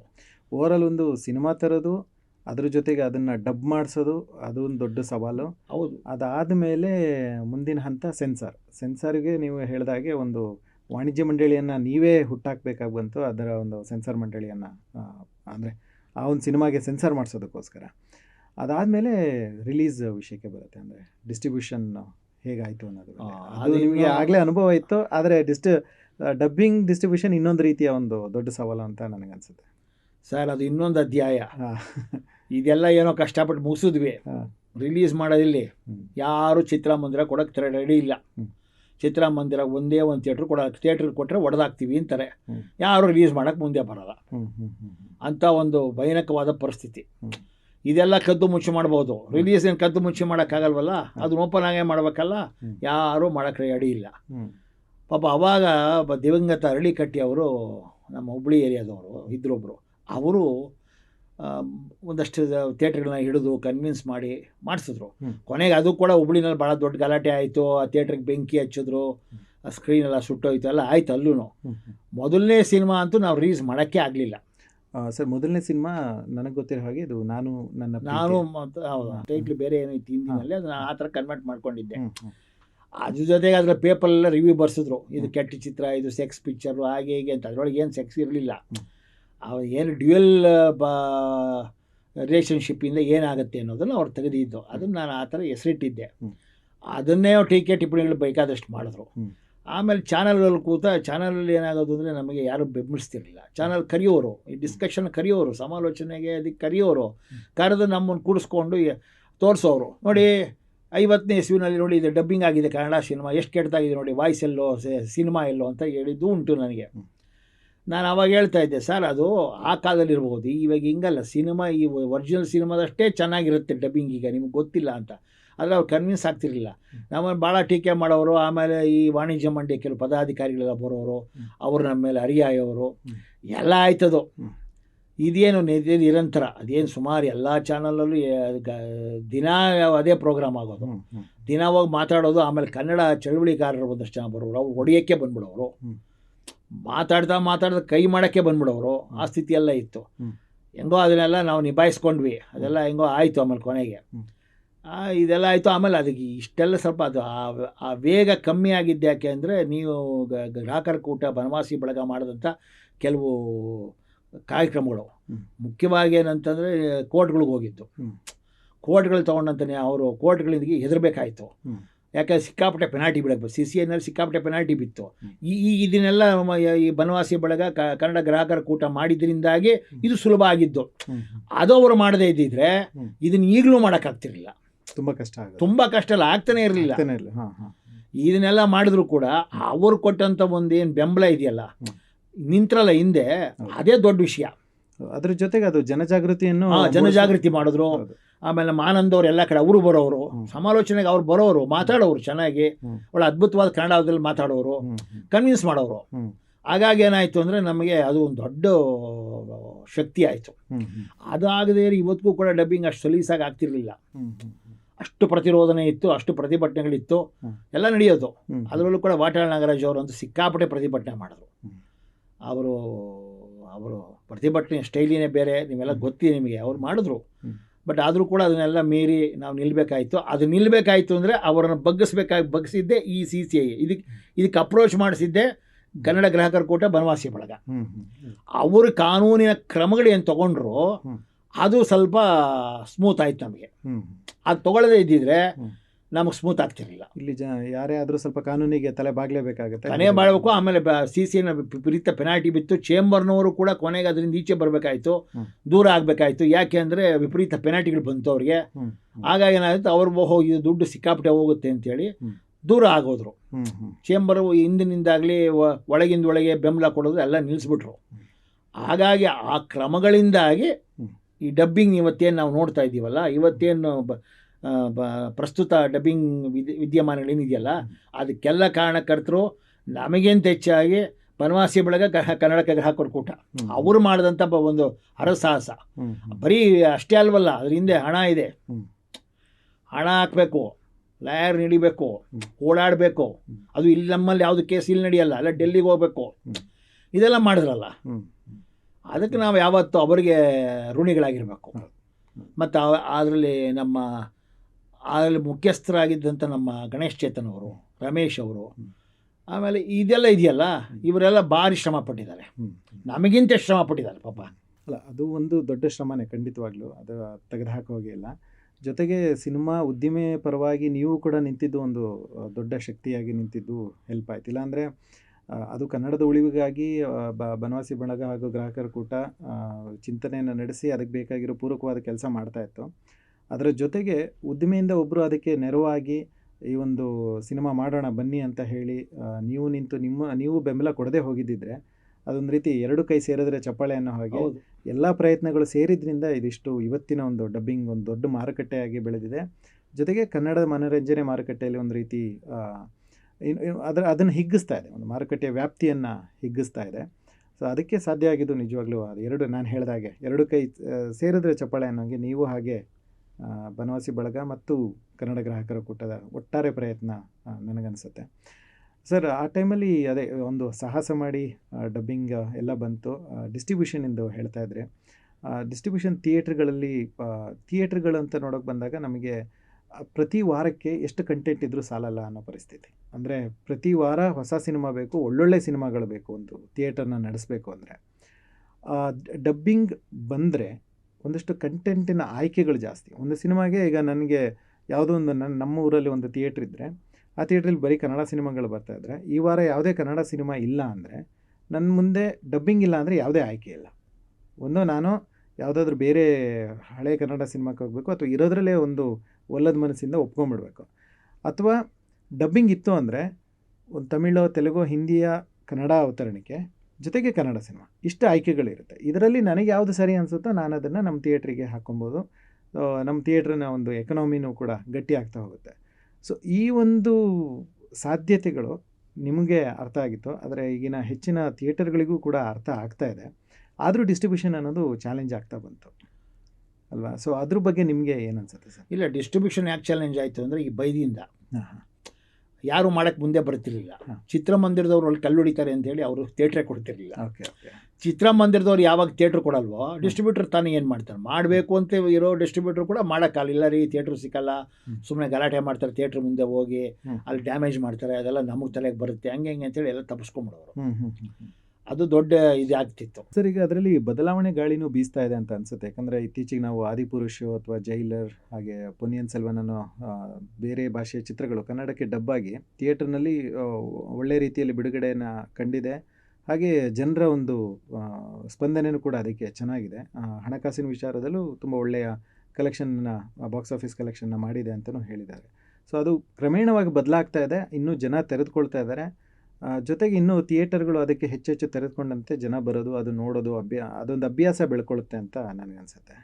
ಜನ ಸ್ಪಂದನೆ ಚೆನ್ನಾಗಿದ್ದರೆ ಕನ್ನಡಿಗರು ಕನ್ನಡದಲ್ಲೇ ನೋಡ್ತೀವಿ ನಾವು ಅನ್ನೋ ಒಂದು ಇದು ಮಾಡಿದ್ರೆ ಖಂಡಿತವಾಗ್ಲೂ ಥಿಯೇಟ್ರವ್ರು ಕೊಡ್ತಾರೆ ಸರ್. ಥಿಯೇಟ್ರವ್ರಿಗೆ ಏನು ಅಬ್ಜೆಕ್ಷನ್ ಇಲ್ಲ, ಈಗೇನು ಅವ್ರಿಗೆ ಯಾವ ಭಯ ಬಗ್ಗೆ ಇದು ಏನೂ ಇಲ್ಲ. ಥಿಯೇಟ್ರವ್ರು ಕೊಡ್ತಾರೆ, ಅವ್ರಿಗೇನು ಕಲೆಕ್ಷನ್ ಬರಬೇಕು, ಕನಿಷ್ಠ ಕಲೆಕ್ಷನ್ ಅವರು ಬರಬೇಕು, ಬಂದರೆ ಅವರು ಕೊಡೋಕ್ಕೆ ಸಾಧ್ಯ. ಆದರೆ ಏನಾಗ್ತಿದೆ ಅಂದರೆ ಯಾಕೋ ಕನ್ನಡಿಗರು ಭಾಳ ಸ್ಲೋ, ಸ್ಪಂದನೆ ಮಾಡೋಕ್ಕೆ ಯಾಕೋ ತುಂಬ ಸ್ಲೋಕ್ಸ್ ಮಾಡ್ತಾರೆ. ಹಾಗಾಗಿ ಅದು ತುಂಬ ನಿಧಾನವಾಗಿ ಟೈಮ್ ತಗೋತಾ ಇದೆ. ಬಟ್ ನೀವು ಹೇಳ್ದಂಗೆ ಬದಲಾವಣೆ ಗಾಳಿ ಅಂತೂ ಬೀಸ್ತಾ ಇದೆ. ಇತ್ತೀಚೆಗೆ ಕೆಲವು ಸಿನಿಮಾಗಳೆಲ್ಲ ಭಾಳ ಚೆನ್ನಾಗಿ ಹೋಗಿದ್ದಾವೆ. ಆಮೇಲೆ ಅದೆಲ್ಲ ಓ ಟಿ ಟಿಲಂತೂ ಕನ್ನಡ ಎಲ್ಲ ಭಾಷೆಗಳ ಕನ್ನಡ ವರ್ಷನೂ ಸಿಗ್ತಾ ಇದೆ. ಅಟ್ಲೀಸ್ಟ್ ಥಿಯೇಟ್ರಲ್ಲಿ ನೋಡಿದ್ರೆ ಓ ಟಿ ಟಿಗಳಲ್ಲಿ ಡಿಜಿಟಲ್ ಮೀಡಿಯಾಗಳಲ್ಲಿ ನೋಡ್ತೀರಾ. ಡಿಜಿಟಲ್ ಮೀಡಿಯಾಗಳಲ್ಲಂತೂ ಯೂಟ್ಯೂಬ್ಗಳಲ್ಲಂತೂ ವಿಪರೀತ ತೆಲುಗು ಸಿನಿಮಾಗಳು, ದೊಡ್ಡ ದೊಡ್ಡ ಸಿನಿಮಾಗಳೇ ಕನ್ನಡಕ್ಕೆ ಡಬ್ಬಾಗಿ ಬಂದಿದ್ದಾವೆ, ಎಲ್ಲ ಹಾಕಿದ್ದಾರೆ. ಸೊ ಆ ಒಂದು ಬದಲಾವಣೆ ಗಾಳಿ ಅಂತೂ ಇದೆ ಸರ್, ಅದರೊಳಗೇನು ಅನುಮಾನವೇ ಇಲ್ಲ. ಬಟ್ ಇನ್ನೂ ಹೆಚ್ಚಿನ ರೂಪದಲ್ಲಿ ಆಗಬೇಕು ಅಂದರೆ ಏನು, ಒಂದು ಹೀರೋ ಸಿನಿಮಾ ಪರಭಾಷಾ ನಾಯಕ ಮಾಡಿರುವಂಥ ಚಿತ್ರ ಕನ್ನಡದಲ್ಲಿ ಬಿಡುಗಡೆ ಆದಾಗ, ಅಂದರೆ ಕನ್ನಡ ಅವತರಣಿಕೆಯಲ್ಲಿ ಬಿಡುಗಡೆ ಆದಾಗ ಜನ ದೊಡ್ಡ ಮಟ್ಟದ ಸ್ಪಂದನೆ ಆಗಬೇಕು, ಅದನ್ನು ನೋಡ್ಬೇಕು ನಾವು. ಅಂದರೆ ಅತಿ ಹೆಚ್ಚು ಸ್ಕ್ರೀನ್ಗಳು ಕನ್ನಡ ವರ್ಷನಿಗೆ, ಕನ್ನಡ ಭಾಷೆ ಬರಬೇಕು, ಒರಿಜಿನಲ್ ಲ್ಯಾಂಗ್ವೇಜಿಗೆ ಕಮ್ಮಿ ಆಗಬೇಕು. ಕರ್ನಾಟಕದಲ್ಲಿ ಕನ್ನಡಿಗರಿಗೆ ಆದ್ಯತೆ ಸಿಗಬೇಕು, ಕನ್ನಡ ಪಿಕ್ಚರ್ಗಳಿಗೆ ಆದ್ಯತೆ ಸಿಗಬೇಕು, ಅದ್ರ ಮೂಲಕ ಕನ್ನಡ ಅವತರಣಿಕೆಗಳಿಗೂ ಆದ್ಯತೆ ಸಿಗಬೇಕು. ಯಾಕೆಂದರೆ ನೀವು ಬೇರೆ ಸಿನಿಮಾ ತಡೆ ಹಿಡಿತೀನಿ ಇದೆಲ್ಲ ಮಾಡಿದ್ರು ಚೇಂಬರಲ್ಲಿ 7 ವಾರ ಬಿಟ್ಟು ಬರಬೇಕು ಹಂಗೆ ಹಿಂಗೆ ಅಂತೆಲ್ಲ, ಅದು ಕಾನೂನಾತ್ಮಕವಾಗಿ ಅದೆಲ್ಲ ಸಾಧ್ಯ ಇಲ್ಲ. ಯಾವುದೇ ಪಿಕ್ಚರ್ ಸಿನಿಮಾ ಭಾಷೆ ಸಿನಿಮಾ ಅನ್ನೋ ತಡೆಯೋಕ್ಕಾಗಲ್ಲ, ಅದರಿಂದ ಆಗಲಿಲ್ಲ ಅದು. ಸರ್, ಮುಂದುವರೆದು ನೀವು ಮೊದಲು ಸಿನಿಮಾ ಶುರು ಮಾಡಿದ್ರಿ, ಈಗ ಸುಮಾರು ಒಂದು ನಿಮ್ಮ ಮೊದಲನೇ ಪ್ರಯತ್ನ 2015-16ರಲ್ಲಿ ನಡೀತು. ಅಲ್ಲಿಂದ ಇಲ್ಲಿವರೆಗೂ ಸುಮಾರು 8 ವರ್ಷಗಳ ಕಾಲ ಬೆಳೆದು ಬಂದಿದೆ. ಡಬ್ಬಿಂಗ್ ಮೊದಲನೇ ಒಂದು ಹಿಂದಿ ಸಿನಿಮಾ ನೀವು ಹೇಳಿದಾಗೆ ಅಷ್ಟೆಲ್ಲ ಪ್ರಯತ್ನಗಳ ನಡುವೆ ಶುರುವಾಗಿ ಈಗ ಆವಾಗ ಎಷ್ಟು ಒಂದು ಸಿನಿಮಾ ಡಬ್ಬಿಂಗಿಗೆ ಒಂದು 6 ತಿಂಗಳು ತಗೊಳ್ತಾ ಆಗೋದು, 6 ತಿಂಗಳಾಯಿತು. ಕಲಾವಿದರೆ ಸಿಗ್ತಿರ್ಲಿವಲ್ಲ, ಈಗ ಕೂಡ ಮಾತಾಡಿದ್ರೆ ಅರ್ಥವೇ ಆಗ್ತಿರ್ಲಿಲ್ವಲ್ಲ. ಈಗ ಸುಮಾರು ಒಂದು 6 ದಿವಸಕ್ಕೆ ಹೆಚ್ಚು ಕಡಿಮೆ ಒಂದು ಸಿನಿಮಾ ಕಂಪ್ಲೀಟ್ ಆಗಿ ಡಬ್ಬಾಗಿ ಹೊರಗಡೆ ಬರೋ ಹಂತಕ್ಕೆ ಬೆಳೆದು ಬಂದಿದ್ವಿ. ಸೊ ಇದನ್ನು ನೋಡಿದಾಗ ನಿಮಗೆ ಏನು ಅನ್ಸುತ್ತೆ ಸರ್? ಅಷ್ಟೇ ಅಲ್ಲ, ಡಬ್ಬಿಂಗ್ ಈಗ ತುಂಬ ಕಾಂಪಿಟೇಟಿವ್ ಆಗಿಬಿಟ್ಟಿದೆ. ಕೆಲವರಂತೂ ಭಾಳ ಅತ್ಯಂತ ಕಡಿಮೆ ವೆಚ್ಚಕ್ಕೆ 1 ಲಕ್ಷಕ್ಕೆಲ್ಲ ಡಬ್ಬಿಂಗ್ ಮಾಡಿಕೊಡ್ತಾರೆ. ಅವಾಗ 1 ಲಕ್ಷ ಬಿಡಿ, ಒಬ್ಬ ಕಲಾವಿದನಿಗೆ 1 ಲಕ್ಷ ಕೊಟ್ಟಿದ್ದೀನಿ, ಒಬ್ಬ ಡಬ್ಬಿಂಗ್ ಆರ್ಟಿಸ್ಟ್ಗಳಿಗೆ, ಒಳ್ಳೆ ಡಬ್ಬಿಂಗ್ ಆರ್ಟಿಸ್ಟ್ಗೆ 1 ಲಕ್ಷ ಕೊಟ್ಟಿದ್ದೀನಿ. ಒಬ್ಬ ಹೆಸರಾಂತ ಕಲಾವಿದರೊಬ್ಬರು ಇದ್ದಾರೆ, ಅವರು ಆ್ಯಕ್ಚುಲಿ ಕಿರುತೆರೆಯಲ್ಲಿ ಮಾಡೋವಂಥವ್ರು. ಅವ್ರನ್ನ ಮಾಡಿಸ್ಬೇಕು ಅಂತೇಳಿ ನಾನು ಅಜಿತ್ಗೂ ಅವ್ರ ವಾಯ್ಸ್ ಹಾಕ್ಸ್ಬೇಕು ಅಂತೇಳಿ ಅವ್ರನ್ನ ಪರ್ಸ್ನಲಾಗಿ ಭೇಟಿ ಮಾಡಿ ಕರೆದು ಮಾತಾಡಿದೆ. ನಾನು ಹೇಳಿದೆ, ನೀವು ಡಬ್ಬಿಂಗ್ ಮಾಡಿಕೊಡಿ ಸರ್, ನಾನು ನಿಮಗೆ 1.5 ಲಕ್ಷ ರೂಪಾಯಿ ಕೊಡ್ತೀನಿ ಅಂತ ಅಂದರೆ ಅವರು ಒಪ್ಪಲಿಲ್ಲ. ಅವತ್ತೆಲ್ಲ ನಾವು ಆರ್ಡಿನರಿ ಡಬ್ಬಿಂಗ್ ಆರ್ಟಿಸ್ಟ್ಗಳು ಕೂಡ 1,50,000 ರೂಪಾಯಿ ಕೊಟ್ಟಿದ್ದೀನಿ ನಾನು. ಈಗ ಹೆಚ್ಚು ಕಡಿಮೆ ಅದೇ ರೇಟಲ್ಲಿ 1 ಲಕ್ಷಕ್ಕೆ ಇಡೀ ಸಿನಿಮಾ ಡಬ್ ಮಾಡಿಬಿಡ್ತಾರೆ. ಈಗೆಲ್ಲ ಬಾಂಬೆಲಿ ಕೂಡ 1 ಲಕ್ಷಕ್ಕೆ ಇಡೀ ಸಿನಿಮಾ ಡಬ್ಬಿಂಗ್ ಆಗೋಗುತ್ತೆ. ಈಗ 1 ಲಕ್ಷಕ್ಕಿಂತ ಕಮ್ಮಿನಲ್ಲಿ ಮಾಡ್ತಾರೆ. ನಮ್ಮಲ್ಲಿ ಅದು ಅವಕಾಶ ಇದೇ ಇಲ್ವಲ್ಲ. ಈಗ ಸಿಕ್ಕಾಪಟ್ಟೆ ಇದಾಗಿದೆ. ಒಂದು ಕಡೆ ಎಕ್ಸ್ಪ್ಲೈಟೇಷನ್ ಆಯಿತು, ಅದನ್ನೇನು ನಾವೇನು ಮಾಡೋಕ್ಕಾಗಲ್ಲ. ಈಗ ಡಿಮ್ಯಾಂಡ್ ಇದ್ದಾಗ ಎಕ್ಸ್ಪ್ಲೈಟೇಷನ್ ಆಗುತ್ತೆ, ಆಯಿತು. ಅದೆಲ್ಲ ನಾವು ದುಡ್ಡು ಕಾಸು ಕೊಟ್ವಿ, ಎಲ್ಲ ಮಾಡಿದ್ವಿ. ಈಗ ಅದೆಲ್ಲ ನಾವು ಮಾಡದೇ ಇದ್ದರೆ ಅವ್ರು ಯಾರು ಬರ್ತಾನೆ ಇರಲಿಲ್ಲ. ಅಂದರೆ ಈ ಮಟ್ಟಕ್ಕೆ ಬೆಳಿತಾನೂ ಇರಲಿಲ್ಲ. ಇವತ್ತೇನಾಗಿದೆ ಅಂದರೆ ಡಬ್ಬಿಂಗ್ ಆರ್ಟಿಸ್ಟ್ಗಳೆಲ್ಲ ಬೆಳೆಸಿದ್ದಾರೆ ಜನನು ಎಲ್ಲ. ಈಗ ನಿಮ್ಮಂಥ ಸ್ಟುಡಿಯೋಗಳು ಇವರೆಲ್ಲ ಸೇರಿ ಬೆಳೆಸಿದ್ದಾರೆ. ಸೊ ಹೀಗಾಗಿ ಅಂದರೆ ನಿಮ್ಗೆ ಸಿಗ್ತಾರೆ. ಕಾಂಪಿಟೇಟಿವ್ ರೇಟ್ಸಲ್ಲಿ ಮಾಡುವಂಥವರು ಬರ್ತಾರೆ. ಹೌದು. ಇವಾಗ ಒಳ್ಳೆ ಇದಿದೆ. ಹಾಂ. ಅವತ್ತಿನ ಕಾಲಘಟ್ಟ ಹಂಗಿತ್ತು. ಆಮೇಲೆ ಹೊಸದನ್ನು ಯಾವಾಗ ತರಬೇಕಾದ್ರೂ ಕೂಡ ಸ್ವಲ್ಪ ಪ್ರತಿರೋಧ ಇದ್ದೇ ಇರುತ್ತೆ. ಖಂಡಿತ. ಹೌದು. ಅದರಲ್ಲೂ ನಮ್ಮ ಸುಮಾರು ಕನ್ನಡ ಚಿತ್ರರಂಗದಲ್ಲಿ ಡಬ್ಬಿಂಗ್ ಅನ್ನೋದು ನಿಂತು ಭಾಳ ವರ್ಷಗಳಾಗೋಗಿತ್ತು. ಆಮೇಲೆ ಆ ನಿಲ್ಲಿಸೋದಕ್ಕೆ ಭಾಳ ದೊಡ್ಡವರೆಲ್ಲ ಸಹಾಯ ಮಾಡಿದರು, ಅವ್ರ ನಾಯಕತ್ವ ವಹಿಸಿದ್ರು ನಿಲ್ಸೋಕ್ಕೆ. ಅಂಥವ್ರನ್ನೆಲ್ಲ ವಿರೋಧ ಮಾಡಿಕೊಂಡು ಮತ್ತೆ ತರೋದಿದೆಯಲ್ಲ, ಅದು ನಿಜಕ್ಕೂ ಅರಸಾಹಸನೇ. ಅದು ಆ ಕಾಲಘಟ್ಟಕ್ಕೆ ಸರಿಯಾಗಿತ್ತು ಅಂತಲೂ ಅನಿಸುತ್ತೆ. ಅಂದರೆ ಆ ಕಾಲಘಟ್ಟಕ್ಕೆ ಅದು ಡಬ್ಬಿಂಗ್ನ ನಿಲ್ಲಿಸಿ ಒಂದು ಚಿತ್ರರಂಗ ಆ ಹೊತ್ತಿನ ಬೆಳವಣಿಗೆಗೆ ಏನು ಬೇಕೋ ಅದ್ರ ಪೂರ್ವಕವಾಗಿ ಕೆಲಸಗಳನ್ನು ಮಾಡ್ತಾಯಿದ್ರು. ಚಿತ್ರರಂಗ ಒಂದು ಮಟ್ಟಕ್ಕೆ ಬಲಿತ ಮೇಲೆ, ಅದೊಂದು ಚೂರು ಬಲಿಷ್ಠವಾದ ಮೇಲೆ ಅದನ್ನು ಮತ್ತೆ ತಂದು ಇನ್ನಷ್ಟು ಬಲಿಷ್ಠ ಮಾಡ್ಕೊಳೋದ್ರ ಬಗ್ಗೆ ಯೋಚನೆ ಮಾಡಬೇಕಾಗಿತ್ತು. ಅದಾಗಿರಲಿಲ್ಲ. ಅದನ್ನು ನೀವು ಅದನ್ನು ತಂದು ಸಾಕಾರಗೊಳಿಸಿದ್ರಿ ಅನಿಸುತ್ತೆ. ಅಲ್ಲ, ನನ್ನ ಅಭಿಪ್ರಾಯದಲ್ಲಿ 80ನೇ ದಶಕದಲ್ಲೇ ಬರಬೇಕಾಯ್ತು ಸರ್. ಅವಾಗ ಇನ್ನೂ ಹಿಂದೆ ಬರಬೇಕಾಗಿತ್ತು. ಅದು ಭಾಳ 80ರಲ್ಲೇ ಬಂದ್ಬಿಡ್ಬೇಕಾಗಿತ್ತು. ಅದು ವಾಲಂಟ್ರಿಯಾಗೇ ಬರಬೇಕಾಗಿತ್ತು. ಈ ಶ್ರಮ, ಕೋರ್ಟು ಕಚೇರಿ, ಕಾನೂನು ಇವೆಲ್ಲ ಏನು ಬೇಕಾಗಿಲ್ಲದೆ ಮಾಡಬೇಕಾಗಿತ್ತು. ನಾವು ಹೇಳ್ತೀವಲ್ಲ, ಪಕ್ಕದ Tamil industry, Telugu industry, Malayalam industry ಯಾಕೆ ಅಷ್ಟು ಅದ್ಭುತವಾಗಿದೆ ಅಂದರೆ, ಅವರು ಯಾವುದು ಡಬ್ಬಿಂಗ್ ಅನ್ನೋದಕ್ಕೆ ತಲೆನೇ ಕೆಡಿಸ್ಕೊಂಡಿಲ್ಲ. ಅವರು ಯಾವತ್ತಿಗೂ ಕೆಡಿಸ್ಕೊಳ್ಳಿಲ್ಲ. ನಮಗೆ ಮಾರ್ಕೆಟ್ ಹೊಟ್ಟೋಗ್ತದೆ, ನಮಗೆ ಭವಿಷ್ಯ ಇರಲ್ಲ, ಅದೆಲ್ಲ ಏನಿರಲಿಲ್ಲ. 60ನೇ ಇಸ್ವಿನಲ್ಲಿ ಏನೋ ಅವರು ಅವತ್ತಿನ ಕನ್ನಡ ಚಳವಳಿಗಾರರು ಅದನ್ನು ಯೋಚನೆ ಮಾಡಿರ್ಬೋದು, ನಿಲ್ಲಿಸಿರ್ಬೋದು. ಬಟ್ ಆಮೇಲೆ ಒಂದು 80ರ ದಶಕದ ಬರೋಷ್ಟೊತ್ತಿಗೆ ನಮ್ಮ ಕನ್ನಡ ಚಿತ್ರರಂಗ ಒಂದು ಸ್ವಲ್ಪ ಪ್ರವೃದ್ಧಮಾನಕ್ಕೆ ಬಂದುಬಿಟ್ಟಿತ್ತು. ಹೌದು. ಅದೇನು ಅಷ್ಟೊಂದು ವೀಕ್ ಇಂಡಸ್ಟ್ರಿ ಆಗಿರಲಿಲ್ಲ. ತಮಿಳಿಗೆ ಕಂಪೇರ್ ಮಾಡಿದ್ರೆ ವೀಕ್ ಇತ್ತು, ತೆಲುಗು ಕಂಪೇರ್ ಮಾಡಿದ್ರೆ ಇವತ್ತಿಗೂ ವೀಕೆ, ಅವ್ರಿಗೆ ಕಂಪೇರ್ ಮಾಡಿದ್ರೆ ಇವತ್ತಿಗೂ ವೀಕೆ. ಆದರೆ ಅಷ್ಟೊಂದು ನಾವೇನು ದೀನರಾಗಿರಲಿಲ್ಲ. ಆವಾಗ ತಂದಿದ್ರೆ ಏನಾಗೋದು ಅಂದರೆ, ಭಾಳ ದೊಡ್ಡ ಮಟ್ಟದಲ್ಲಿ ಚಿತ್ರರಂಗ ಬೆಳೆದು ಬಿಡೋದು. ಅಂದರೆ ಅದರಲ್ಲೂ ಸ್ಪೆಷಲಾಗಿ ಥಿಯೇಟ್ರ್ಗಳಿಗೆ ತುಂಬ ಸರಕುಗಳು ಸಿಗ್ತಾಯಿತ್ತು. ಎಲ್ಲ ಥಿಯೇಟ್ರ್ಗಳು, ಅಂದರೆ ಈಗ ನಾವು ತುಂಬ ಥಿಯೇಟ್ರ್ಗಳು ಮುಚ್ತಾ ಇದೆ ಅನ್ನೋದನ್ನು ಕೇಳ್ತಾ ಇರ್ತೀವಿ. ಸೊ ಅದು ಕಡಿಮೆ ಆಗ್ತೈತೆ ಅನ್ನೋದು ನೀವು ಹೇಳೋದು. ಅಂದರೆ 80ರಲ್ಲೇ ಬಂದಿದ್ದಿದ್ರೆ ಇನ್ನೊಂದಷ್ಟು ಗಟ್ಟಿಯಾಗಿ ನಮ್ಮ ಚಿತ್ರರಂಗ ನೆಲೆಯೂರ್ತಿತ್ತು ಅನ್ನೋದು ನಿಮ್ಮ ಮಾತುಗಳು. ಸರ್, ಮುಂದುವರೆದು ನೀವೊಂದು ವಾಣಿಜ್ಯ ಮಂಡಳಿಯನ್ನು ಕೂಡ ಸ್ಥಾಪಿಸಿದ್ದೀರಾ. ಸೊ ಅದರ ಕೆಲಸಗಳು ಹೇಗೆ ನಡೀತಿದೆ? ಅದರ ಸುತ್ತ ಯಾವೆಲ್ಲ ಚಿತ್ರರಂಗದ ಸುತ್ತಲಿನ ಕೆಲಸಗಳು ನಡೀತಾ ಇದೆ? ಸರ್, ಈ ವಾಣಿಜ್ಯ ಮಂಡಳಿ ಒಂದು ಸಣ್ಣ ಮಟ್ಟದಲ್ಲಿ ವಾಣಿಜ್ಯ ಮಂಡಳಿ ಸ್ಥಾಪನೆ ಮಾಡ್ಕೊಂಡಿದ್ದೀವಿ. ಅವಾಗ ಪ್ರಾರಂಭ ಆಗಿದ್ದರಿಂದ ಅದನ್ನು ಮುಚ್ಚೋ ಸ್ಥಿತಿಯಲ್ಲಿ ಇಲ್ಲ, ಅದು ಹಂಗೆ ಆಯಿತು. ಈಗ ಎಲ್ಲ ಭಾಳ ಜನ, ಸುಮಾರು ನಮ್ಮಲ್ಲೂ ಕೂಡ ಒಂದು 600-700 ಜನ ಮೆಂಬರ್ಸ್ ಇದ್ದಾರೆ. ಅವರು ಸಣ್ಣ ಪುಟ್ಟ ಸಿನಿಮಾಗಳು ಮಾಡ್ತಾ ಇರ್ತಾರೆ. ಸೆನ್ಸಾರ್ ಲೆಟ್ರ್ ಬೇಕು, ಪಬ್ಲಿಸಿಟಿ ಕ್ಲಿಯರೆನ್ಸ್ ಬೇಕು, ಅದೆಲ್ಲ ನಾವು ಕೊಡ್ತಾ ಇದ್ದೀವಿ. ಈಗ ಮಾಡ್ಕೋತಾ ಇದ್ದಾರೆ. ಈಗೇನು ನಮಗೇನು ಯಾರಿಂದಲೂ ತೊಂದರೆ ಇಲ್ಲ. ನಮ್ಮ ಪಡೆ ನಾವಿದ್ದೀವಿ. ನಮ್ಮ ಥರ ಇನ್ನೊಂದು 2-3 ಇದ್ದಾರೆ. ಎಲ್ರಿಗೂ ನಡೀತಾ ಇದೆ. ಇದನ್ನು ಮುಚ್ಚಿಸ್ಬೇಕು ಅಂತ ಭಾಳ ಜನ ಪ್ರಯತ್ನ ಪಡ್ತಾ ಇದ್ದಾರೆ. ಅದು ಇದೆ. ಅಂತ ಕಾಂಟ್ರರಿ ಅವನ ಇದರಲ್ಲಿ ನಡೀತಾ ಇದೆ. ಅದಾಗೋದಿಲ್ಲ. ಯಾಕೆಂದರೆ ಏಕಸಮಯತೆ ಯಾರಿಗೂ ಕೊಡೋಕ್ಕಾಗಲ್ಲ. ಯಾವುದೇ ಇಂಡಸ್ಟ್ರೀಸ್, ಖಾಸಗಿ ಸಂಸ್ಥೆಗೆ ನೀವೇ ಸರಿ, ನಿಮ್ದು ಒಬ್ಬರದ್ದೇ ಇರಬೇಕು, ನೀವು ಬೇರೆಯವ್ರದ್ದು ಇರಬಾರ್ದು ಅಂತ ಹೇಳೋಕ್ಕೆ ಸರ್ಕಾರಗಳಿಗೆ ಸಾಧ್ಯ ಇಲ್ಲ. ಅದರಿಂದ ಪ್ರಯತ್ನ ಅಂತೂ ನಡೀತಾ ಇರ್ತದೆ ಯಾವಾಗಲೂ. ಬಟ್ ಅದು ಮಾಡಿದ್ರಿಂದ ಏನಾಯಿತು ಅಂದರೆ, ಸಣ್ಣ ಸಿನಿಮಾಗಳು ಆಗೋದಕ್ಕೆ ಅನುಕೂಲ ಆಯಿತು. ಈಗೇನಾಗೋದು ಅಂದರೆ, ನೀವು ವಾಣಿಜ್ಯ ಮಂಡಳಿಲಿ ಮೆಂಬರ್ಶಿಪ್ ತೊಗೋಬೇಕಾದ್ರೆ 50,000 ದುಡ್ಡು, 1 ಲಕ್ಷ ರೂಪಾಯಿ ಅವ್ರಿಗೆ ಖರ್ಚು ಬರೋದು. ಆಮೇಲೆ ಕಾಯಬೇಕಾಗಿತ್ತು ಅಲ್ಲಿ ಹೋಗಿ. ಒಂದು ಟೈಟ್ಲ್ ಬೇಕು ಅಂತಂದರೆ ಅಲ್ಲಿ 1 ತಿಂಗಳು 1.5 ತಿಂಗಳು ಆಗುತ್ತೆ. ಅಲ್ಲಿ ಕಮಿಟಿ ಇದೆ, ಆ ಕಮಿಟಿ ಕೂತು ಪಾಸ್ ಮಾಡಿ ಎಲ್ಲ ಕೊಡಬೇಕಾಗಿದೆ. ಹಾಗಾಗಿ ಇಲ್ಲಿ ಹಂಗಲ್ವಲ್ಲ. ಒಂದು ಸರಿಯಾದ ಟೈಟ್ಲ್ ಇತ್ತು ಅಂದರೆ ಕೊಡ್ತೀವಿ, ಇಲ್ಲ ಅಂದರೆ ಇಲ್ಲಪ್ಪ ಅದು ಕೊಡೋಕ್ಕಾಗಲ್ಲ ಯಾಕಂದರೆ ಅಂತ ಹೇಳಿಬಿಡ್ತೀವಿ. ಹಂಗಾಗಿ ಅಂತ ಅಲ್ಲಲ್ಲೇ ಆಗೋಗುತ್ತೆ. ಸೊ ಆ ಶ್ರಮ ಇಲ್ಲ. ಅವನ ಸರಿ ಕೊಡಲ್ಲ ಅಂದರೆ ಬೇರೆ ಏನೋ ಟೈಟ್ಲ್ ಇಟ್ಕೊಂಡು ಬರ್ತಾನೆ, ಸಿನಿಮಾ ಮಾಡ್ತಾನೆ. ಈ ಸಿನಿಮಾ ಮಾಡೋದಿದೆಯಲ್ಲ ಸರಳ ಆಗೋಯ್ತು. ಒಂದು ಈ ಪ್ರೋಸೆಸ್ ಸರಳ ಆಯಿತು, ಒಂದು ಟೆಕ್ನಿಕ್ಯಾಲಿಟಿನ ತುಂಬ ಸರಳ ಆಗೋಯ್ತು. ಇವತ್ತೆಲ್ಲ ನೀವೇನು ಭಾಳ ದೊಡ್ಡ ಕ್ಯಾಮ್ರಾ ಅದು ಇದು, ನೆಗೆಟಿವ್ ಇಲ್ಲ. ಮುಖ್ಯವಾಗಿ ಆ ನೆಗೆಟಿವ್ ಇಲ್ಲದೆ ಇರೋದೇ ಒಂದು ದೊಡ್ಡ ಶಕ್ತಿ ನಿರ್ಮಾಪಕರುಗಳಿಗೆ. ಆ ಕಾರಣಕ್ಕೆ ಇಷ್ಟೊಂದು ಸಣ್ಣ ಸಿನಿಮಾಗಳಾಗೋದು, ಸಣ್ಣ ಪುಟ್ಟ ಕಲಾವಿದರುಗಳಿಗೆಲ್ಲ ಅವಕಾಶ ಸಿಗೋದು. ಬರೀ ಅಷ್ಟೇ ಅಲ್ಲ, ಕಲಾವಿದರಿಗೆ ಅವಕಾಶ, ಸಿನಿಮಾ ಆದಮೇಲೆ ಏನಾಗುತ್ತೆ ಅಂದರೆ ಅವ್ರಿಗೆ ಆ ಸಿನಿಮಾ ಮುಗಿಸ್ಬೇಕಲ್ಲ, ಅದಕ್ಕೆ ಸ್ಟುಡಿಯೋಗಳು ಬೇಕು. ಡಬ್ಬಿಂಗಿಗೆ ಬೇಕು, ರಿಕಾರ್ಡಿಂಗ್ ಬೇಕು, ಎಡಿಟಿಂಗ್ ಬೇಕು. ಅದನ್ನ ನೋಡಿ ಅದರಲ್ಲಿ ಏನಾಗುತ್ತೆ, ಭಾಳ ಸಣ್ಣ ಪುಟ್ಟ ಸ್ಟುಡಿಯೋಗಳು ಈ ಬೆಂಗಳೂರಿನಲ್ಲಿ ಯಾಕಾಯಿತು ಅಂದರೆ, ಬೆಂಗಳೂರೇನು ಮೈಸೂರಲ್ಲಾಗಿದೆ, ಹುಬ್ಳಿನಲ್ಲಾಗಿದೆ. ಯಾಕಾಯಿತು ಅಂದರೆ ಈ ಕಾರಣಕ್ಕಾಯಿತು. ನಮ್ಮ ಬೆಂಗಳೂರಲ್ಲಷ್ಟೇ ಸಿನಿಮಾ ಆಗ್ತಿಲ್ಲ, ಇವನ್ ಹುಬ್ಳಿನಲ್ಲೂ ಸಿನಿಮಾ ಆಗ್ತಾಯಿದೆ. ಸಿನಿಮಾ ಹುಬ್ಳಿನಲ್ಲೂ ಆಗ್ತಾಯಿದೆ. ಅಲ್ಲೂ ಒಂದು ವಾಣಿಜ್ಯ ಮಂಡಳಿ ಇದೆ. ಅವ್ರು ಅಲ್ಲಿ ಕೊಟ್ಟು ಮಾಡ್ತಾರೆ. ಅದು ಒಂದು ದೊಡ್ಡ ಮಟ್ಟದಲ್ಲಿ ಅಲ್ಲೂ ಆಗ್ತಾಯಿದೆ. ಅಲ್ಲೂ ಸ್ಟುಡಿಯೋಗಳಾಗ್ಬಿಟ್ಟಿವೆ. ಮಂಗಳೂರಲ್ಲಾಗಿದೆ.